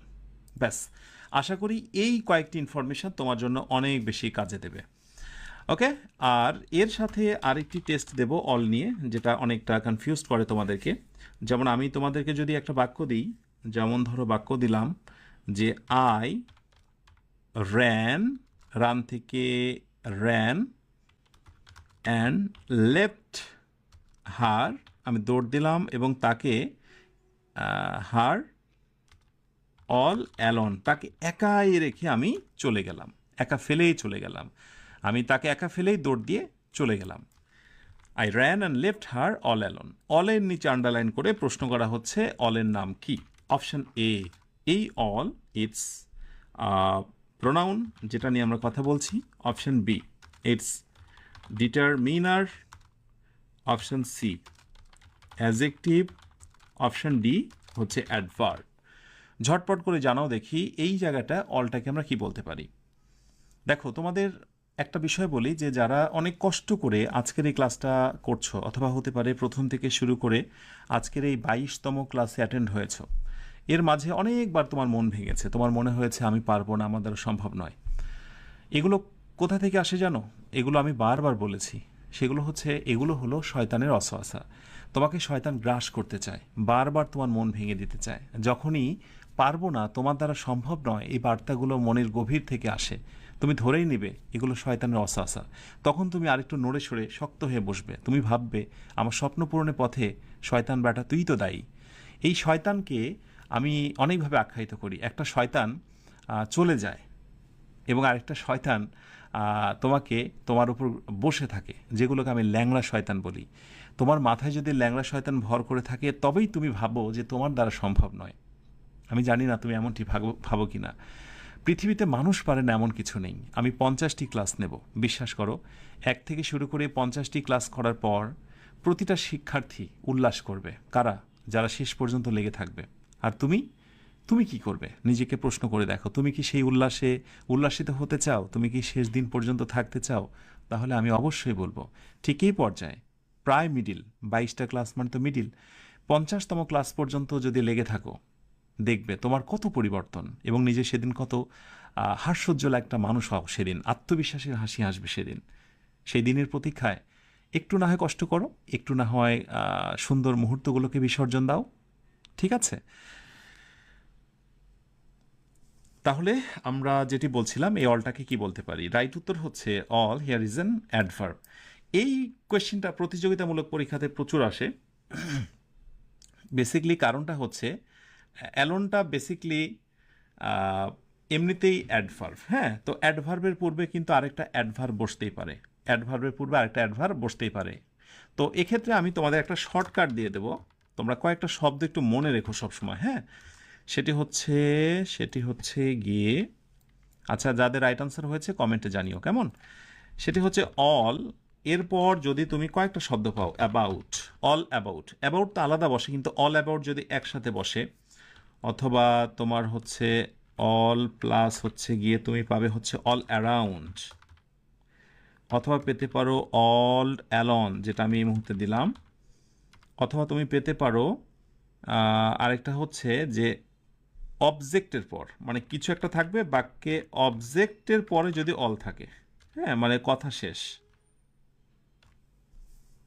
যেমন he has eaten rice all, হ্যাঁ, এই রাইসের পর অবজেক্টের পরে যদি অল থাকে, অথবা I have completed it all, অবজেক্টের পরে যদি অল থাকে, এই যে অলগুলোর কথা আমি বলে দিলাম, এই জায়গাতে অলটার নাম হয়ে যাবে অ্যাডভার্ব। মনে থাকবে? ব্যাস, এই শর্টকাটটা তোমার জন্য ভেরি ভেরি ইম্পর্ট্যান্ট। আর একটু সামনে এগোতে হবে। Another, another, he wants another, সে অন্য একটা চায়, হ্যাঁ, সে অন্য একটা চায়। প্রোনাউন, প্রোনাউন সবসময় সাবজেক্টে না, একেবারে অবজেক্টের দিকেও বসতে পারে, এটি হচ্ছে তার প্রোনাউন, মানে প্রমাণ। ঠিক আছে? সো অ্যানাদার কিন্তু সাবজেক্ট অবস্থানে নয়, এটা অবজেক্ট অবস্থানে বসে। আর ডিটারমিনার হিসেবে বসতে পারে যদি সেটা নাউনের পূর্বে বসে। Yes, he wants another book, সে অন্য একটা বই চায়। আদার্স, আদার্স আর ওয়েটিং, অর্থাৎ অন্যান্যরা অপেক্ষা করছে। আদার্স আর ওয়েটিং, অন্যান্যরা অপেক্ষা করছে। আদার্স মানে হচ্ছে আদার পারসনস, হ্যাঁ, অন্যান্যরা। তো আদার্স আর ওয়েটিং, অন্যান্যরা অপেক্ষা করছে, ইটস প্রোনাউন। কিন্তু যদি ডিটারমিনার হয়, একটু কষ্ট করে মনে রাখতে হবে, তখন আর আদার্স হবে না। লক্ষ্য করো, এখানে কিন্তু হয়ে গেছে আদার, রাইট? সো আদার সাজেশনস, তার মানে এখানে আদার্স সাজেশন হবে না। আদার্সের পরে কখনো নাউন বসে না, আদার্স একা একাই বসে প্রোনাউন হিসেবে। আর যদি তুমি তাকে ডিটারমিনার হিসেবে বসাতে চাও, সেটা নাউনের আগে বসবে, এবং উক্ত নাউনটা হয়ে যাবে কি বলতো? প্লুরাল। এই স্বচ্ছ জ্ঞানগুলো তোমার ভিতরে যদি না থাকে, তাহলে ফ্রি হ্যান্ড রাইটিংয়ে যে তুমি হয়তো বা বলবে যে অন্যান্য সাজেশন, এখন অন্যান্য সাজেশনস লিখবে নাকি সাজেশন লিখবে, কনফিউজড। এরপরে ভার্ব কি ইজ দেবে নাকি আর দেবে, বুঝতে পারছো? ফ্রি হ্যান্ড রাইটিং বলো, স্পোকেন বলো, সর্ব অবস্থায় কিন্তু এই বিষয়গুলো জানা খুব জরুরি। Enough, very very important. Enough থেকেও অনেক পরিমাণে প্রশ্ন হয়। এনাফ মানে হচ্ছে যথেষ্ট, এনাফ মানে হলো যথেষ্ট। ঠিক আছে, তো এনাফের ক্ষেত্রে এনাফ যদি বাক্যের কখনো সাবজেক্ট হয়ে যায়, এনাফ যদি বাক্যের কখনো কি হয়, সাবজেক্ট হয়ে যায়, তাহলে তো সেটা প্রোনাউন বলছি আমরা, এনাফ। ঠিক আছে? কিন্তু যদি আমরা কখনো এনাফটাকে নাউনের পূর্বে বসাই, তাহলে এনাফটার নাম হবে ডিটারমিনার। এনাফের নাম কি হবে? ডিটারমিনার। এনাফের স্পেশাল কিছু ব্যবহার রয়েছে, যেমন তোমরা একটু যদি দেখো, আমি যদি বলি test this house is, this house is enough big, এই হাউসটা যথেষ্ট বড়। বাংলা অর্থটা খেয়াল করো, এই বাড়িটা যথেষ্ট বড়। তারপরে বলছি the house is big enough, এই হচ্ছে এনাফ। এই জায়গাটা একটু নজর দাও এবং ফিল করো what will be the right answer. বাক্য দেখলে মনে হবে যে প্রথমটাই right, this house is enough big, এই বাড়িটা যথেষ্ট বড়, রাইট? আর পরেরটা হচ্ছে this house is big enough, কেমন যেন একটু আনাড়ি আনাড়ি লাগছে অ্যাডজেক্টিভের পরে এনাফ। বাট মনে রাখা খুব জরুরি দুটি শর্টকাট টেকনিক। সেটি হলো, যদি আমরা কোথাও এনাফ বসাতে চাই, তো এনাফের পরে বসবে নাউন, যেমন হচ্ছে যে এনাফ টাইম, এনাফ ওয়েলথ ইত্যাদি। আর আরেকটি সূত্র হচ্ছে, যদি আমরা কখনো অ্যাডজেক্টিভ পাই অথবা অ্যাডভার্ব পাই অথবা ভার্ব পাই, এর পরে যেটি বসতে পারে সেটি হচ্ছে এনাফ। অর্থাৎ অ্যাডজেক্টিভ বা অ্যাডভার্বের পরে বসবে এনাফ। তাহলে বলো তো, বিগটা কি অ্যাডজেক্টিভ না? অ্যাডজেক্টিভ। তাহলে এনাফের অবস্থানটা কোথায় হবে? হ্যাঁ, এনাফের অবস্থান হবে শেষের দিকে, big enough. The house is big enough. আশা করি বুঝতে পেরেছ। তাহলে এবার একটা রাইট আনসার বলো দেখি।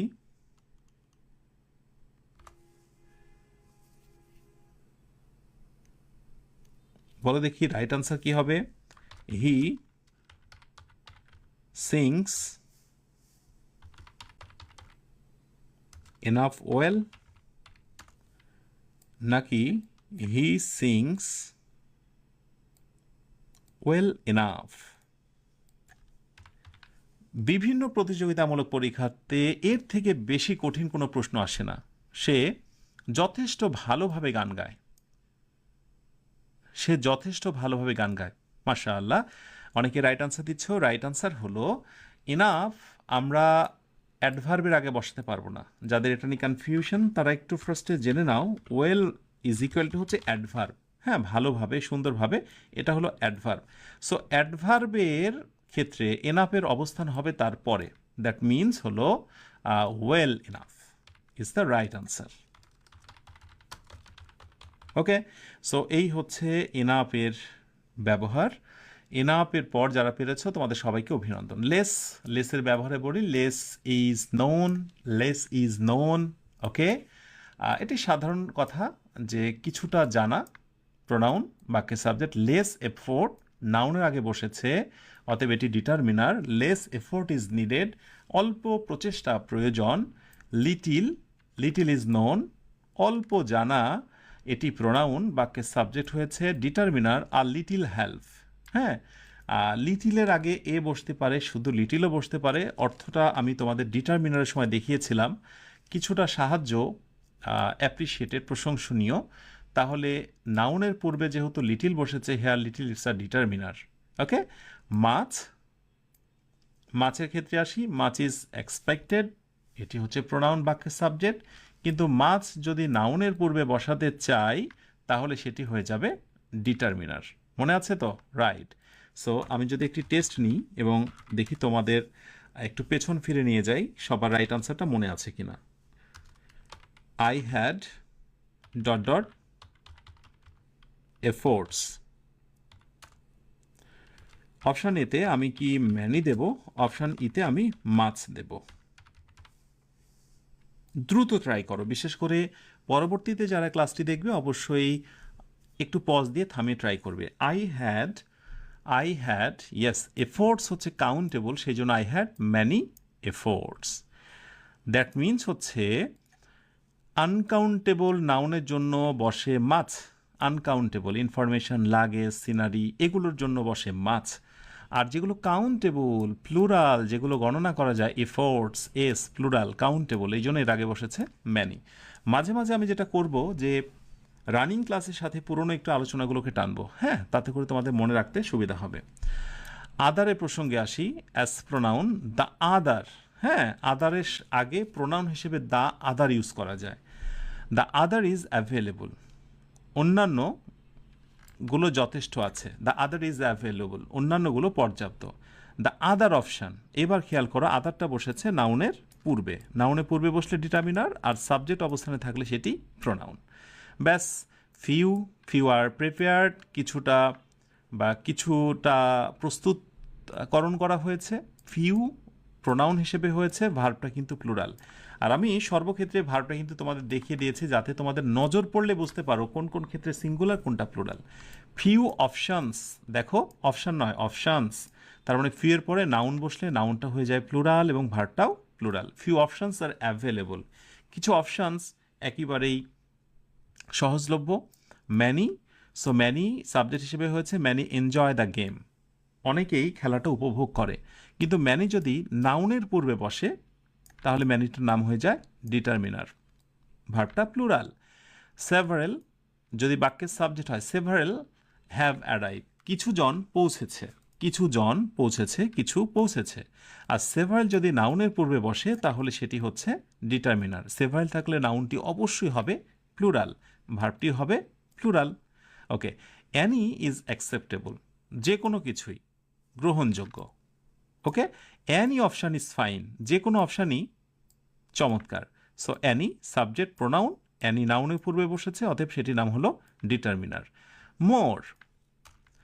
মোর বাক্যের সাবজেক্ট হয়েছে, তাই এটি প্রোনাউন।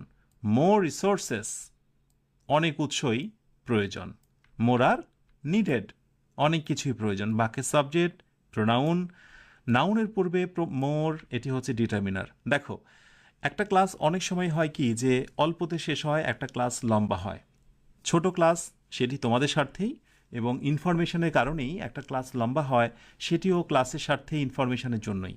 কিন্তু অনেকেই 1 ঘন্টার একটা ক্লাস করতে অধৈর্য হয়ে যাও, বিশেষ করে তারাই অধৈর্য হয়ে যাও যারা আসলে বিশেষ কোনো স্বার্থে ইংরেজি শেখো, বিশেষ একটা গণ্ডির মধ্যে থেকে ইংরেজি শেখো। ইংরেজি আসলে একটা বৃহৎ জায়গা, এখানে রাজত্ব করতে গেলে তোমাকে একটু সময় দিতে হবে। আর আমি তো তোমাকে বলিনি যে তুমি 100, 200, 300 ঘন্টা সময় দাও।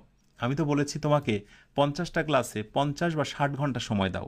সাধারণত ক্লাসগুলো 1 ঘন্টার মধ্যেই শেষ হয়। যদি না হয়, একটু বেশিও যদি হয়, সে তো তোমাদেরই জন্য। ওকে? সো আশা করি কোনো ক্লাস লম্বা হয়ে গেলেও একটু মনোযোগ দিয়ে থাকবে, বিকজ এখানে তোমার স্বার্থ বেশি। এরপরে মোস্টের ব্যবহার হচ্ছে মোস্টের পর মোস্ট ইজ নন। নর্মালি কিন্তু আমরা মোস্টকে সিঙ্গুলার ফ্যাক্ট ইউজ করি, মোস্ট ইজ নন। হ্যাঁ, যে অধিকাংশগুলোই পরিচিত, কিন্তু মোস্টের পরে যদি নাউন নিই, নাউনটা হয় প্লুরাল এবং ভার্বটা হয় সিঙ্গুলার, ডিটারমিনার। অ্যান্ড সবশেষ ইনডিফিনিট প্রোনাউনের যে ব্যবহারটা, সেটি হচ্ছে সাজ। এই সাজটা হচ্ছে সাজ is fine,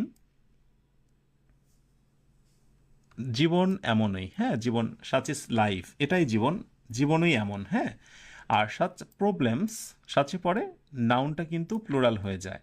such problems R common, এমন সমস্যা সাধারণ। সাচে পরে নাউনটা সিঙ্গুলারও হয় আবার প্লুরালও হয়, এটা নিয়ে অবাক হওয়ার কোনো কারণ নেই। নাউনটা প্লুরাল হয়েছে তাই ভার্বটা প্লুরাল। সাচ প্রবলেমস আর কমন, এমন সমস্যাগুলো সাধারণ। এই তো ইনডিফিনিট প্রোনাউন। আর এরপর তুমি বৃহৎ অঙ্গনে প্রবেশ করবে, প্র্যাকটিস করবে, মৌলিক বিষয়গুলো জেনে গেছো যে ইনডিফিনিট প্রোনাউনের সঙ্গে ডিটারমিনারের একটা ব্যাপার রয়েছে, এবং এই প্রোনাউন বা ডিটারমিনারের উপর বেস করে ভার্ব এগ্রিমেন্টের একটা ব্যাপার রয়েছে, যেটা তোমরা অলরেডি দেখেছো। এবারে আমরা প্রবেশ করেছি distributive pronoun and their uses. Distributive মানে কি? ডিস্ট্রিবিউটিভ মানে হচ্ছে যে কোনো কিছু আলাদা আলাদা করে ইঙ্গিত করা বা নির্দেশ করা, আলাদা আলাদা করে। এই ডিস্ট্রিবিউটিভের ক্ষেত্রে সবচেয়ে বেশি প্রসিদ্ধ 3টা প্রোনাউন ইজ, আইদার এবং হচ্ছে নাইদার। একটু মনে রেখো তোমরা, ইজ, আইদার এবং নাইদার। ইচ ইজ ইউনিক, হ্যাঁ, প্রত্যেকটাই অনুপম, অদ্বিতীয়।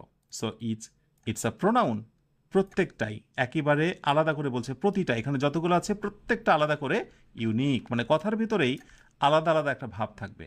আর ডিটারমিনার হয়ে যাবে ইজ যদি সেটাকে আমরা নাউনের পূর্বে ব্যবহার করি। প্রসঙ্গত, ইজ যদি কোথাও ইউজ করতে চাই, পরের নাউনটা অবশ্যই হবে সিঙ্গুলার। একটা বিষয় ভালো করে তোমরা দেখে নিবে, কিছু কিছু ডিটারমিনারে পরে নাউন সিঙ্গুলার, আর কিছু কিছু ডিটারমিনারের পরে নাউন অবশ্যই হচ্ছে প্লুরাল। যেমন আমি যদি এই কথাটাই জাস্ট এইভাবে দিই, ইচের জায়গাতে আমি দিলাম হচ্ছে সাম স্টুডেন্টস আর রেসপন্সিবল, তাহলে বাক্য দুইটাই রাইট, কিন্তু অর্থ আলাদা। ইচ স্টুডেন্ট ইজ রেসপন্সিবল, প্রতিটা শিক্ষার্থী আলাদা আলাদা করে একেবারে নির্দেশ করে বলছে প্রতিটা শিক্ষার্থী, ওই সে উমুক তুমুক, প্রতিটা শিক্ষার্থী হচ্ছে রেসপন্সিবল, দায়ী, দায়বদ্ধ। আর সাম স্টুডেন্টস, কিছু শিক্ষার্থী, সামের পরে নাউনটা অবশ্যই প্লুরাল, ইচের পরে নাউনটা অবশ্যই singular. Some students are responsible, কিছু শিক্ষার্থীরা এর জন্য দায়ী। তাহলে নিশ্চয়ই বুঝতে পেরেছ যে ডিটারমিনারের সঙ্গে নাউনের যে একটা মারাত্মক সম্পর্ক রয়েছে, এবং এই কারণে নাউন শেষ করার পরেই মনে করে দেখো আমি তোমাদের ডিটারমিনার শিখিয়েছিলাম, এবং তারপরেই কিন্তু আমি প্রোনাউন শুরু করেছি। ওকে? এবং এই যে আজকে তোমাদেরকে ভার্বের যে সম্পর্কটা দেখালাম, এইটার সঙ্গে কিন্তু সাবজেক্ট ভার্ব এগ্রিমেন্টের একটা সম্পর্ক আছে। তো সেখানে আমি তোমাদেরকে সেটা দেখাবো ইনশাআল্লাহ। এরপরে আসো আইদারের ব্যবহারে।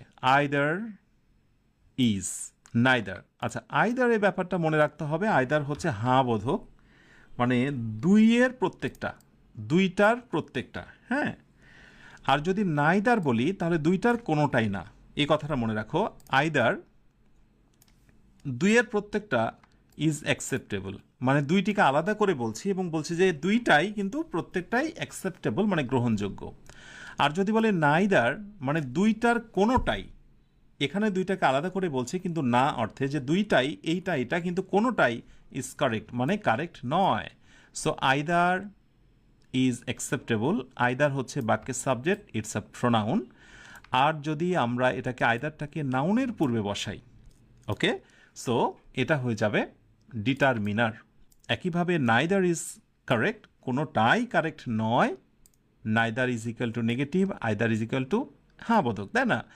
নাইদার অপশান ইজ গুড, কোনো অপশানই ভালো নয়। এখন সূক্ষ্ম জ্ঞান ছাড়া তোমার যে প্রবলেমটা হতে পারে, লাইক এরকম বলা হলো either parts are correct I think. Either of the verbs are correct, I think.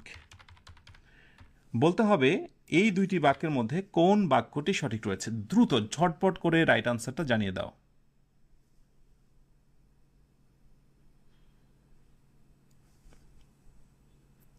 Most অফের ব্যবহার সম্পর্কে কেউ জানতে চেয়েছো? মোস্ট অফের ব্যবহার খুবই স্বাভাবিক। মোস্ট অফের পরে নাউনটা প্লুরাল, ভার্বটা সিঙ্গুলার। ঠিক আছে, হ্যাঁ, মোস্ট অফের পরে নাউনটা প্লুরাল, ভার্বটাও plural. Most of the students are, ঠিক আছে, সুন্দর। হ্যাঁ, মোস্ট অফের পরে নাউনটা প্লুরাল, ভার্বটাও প্লুরাল। এনিওয়ে, আইদার নাইদার যে শব্দগুলোর কথা বললাম, এগুলো যদি কখনো ডিটারমিনার হতে চায়, অর্থাৎ নাউনের পূর্বে বসে, হ্যাঁ বসেছে, অতএব নাউনটা হবে সিঙ্গুলার।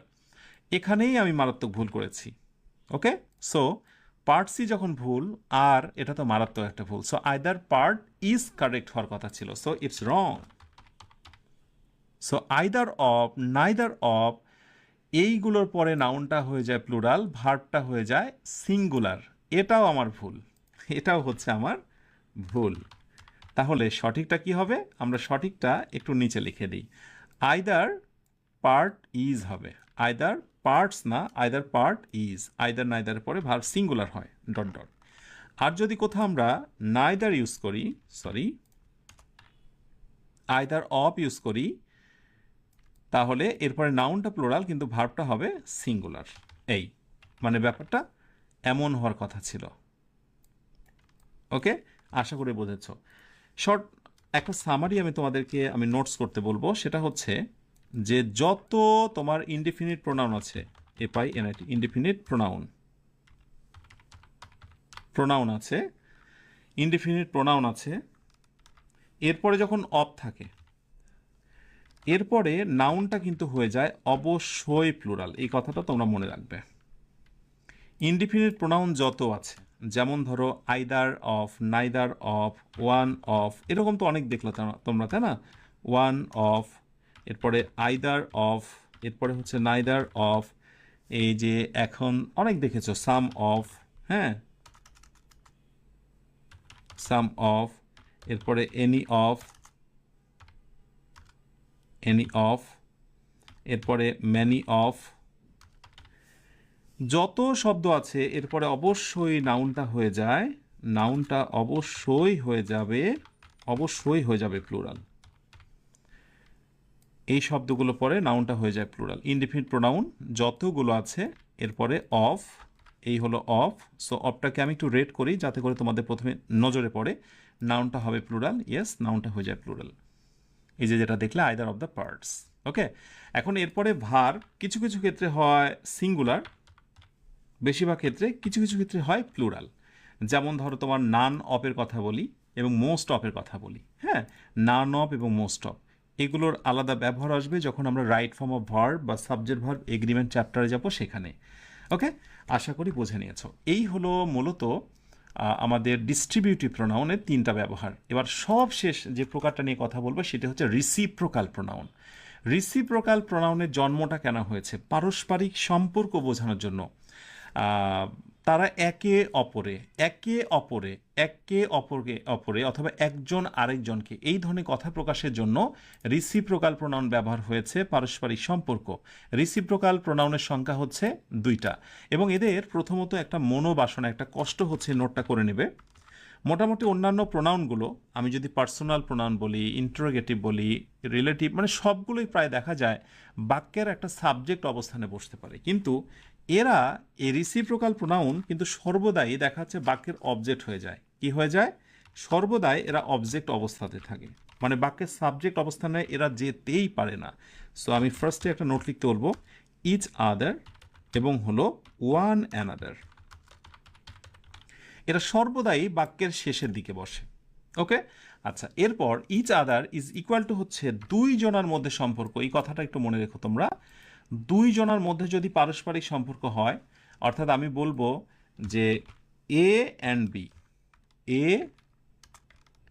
অ্যান্ড বি, এ নামক একজন ব্যক্তি এবং বি নামক একজন ব্যক্তির মধ্যে সম্পর্ক, দুইজন ব্যক্তি ইজ ইকুয়াল টু হচ্ছে ইচ আদার। কিন্তু যদি দুইয়ের অধিক হয়, সো আমি বলবো যে মোর দেন টু।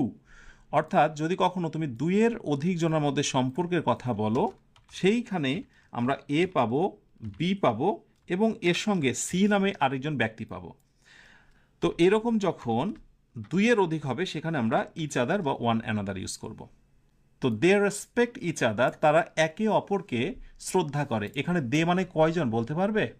ইয়েস, এখানে দে মানে হচ্ছে দুইজন। Rana and Rahim is equal to they, they is equal to এখানে দুইজন। কিন্তু আমি যদি পরের বাক্যতে বলি দে হেল্প ওয়ান অ্যানাদার, তারা একে অপরকে সাহায্য করে। বলো তো এখানে দে মানে কয়জন? দে মানে তিনজন। কেন বলো তো? One another. তো এই দে কখনো কখনো হচ্ছে দুই এবং কখনো কখনো হচ্ছে তিন। দ্যাট মিনস প্লুরাল প্রোনাউন হলেই সেখানে দে ইউজ করা যায়। এটা ডিপেন্ড করবে যে তুমি কোন পরিস্থিতিতে ইউজ করছো। রহিম বা করিমের জন্য হলেও দে, রহিম, করিম অ্যান্ড হৃদয়, তাদের জন্য হলেও তুমি দে ইউজ করতে পারো। রাইট? আশা করি বুঝতে পেরেছো। এবার দেখো প্রতিযোগিতামূলক পরীক্ষাতে এখান থেকে কি ধরনের প্রশ্নগুলো আসতে পারে। Be careful, very very important. এবং অ্যাবাউট টু ফিনিশ, আমাদের ক্লাস প্রায় শেষের দিকে। শেষ সময়ে তীরে এসে অ্যাটলিস্ট তরি ডুবিও না।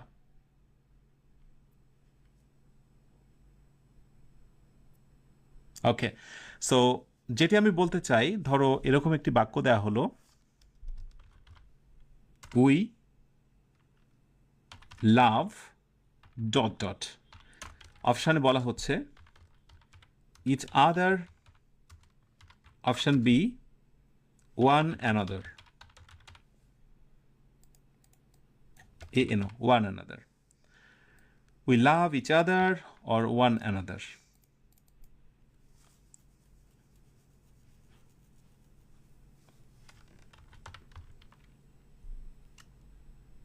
এরপরে হলো যে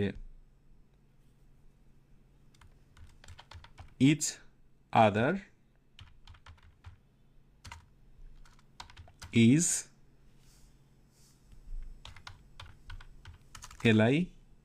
liked, each other is liked. Okay,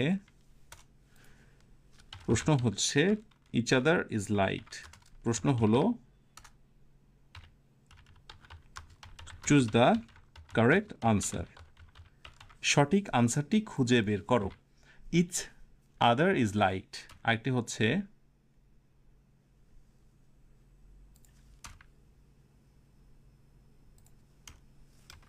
we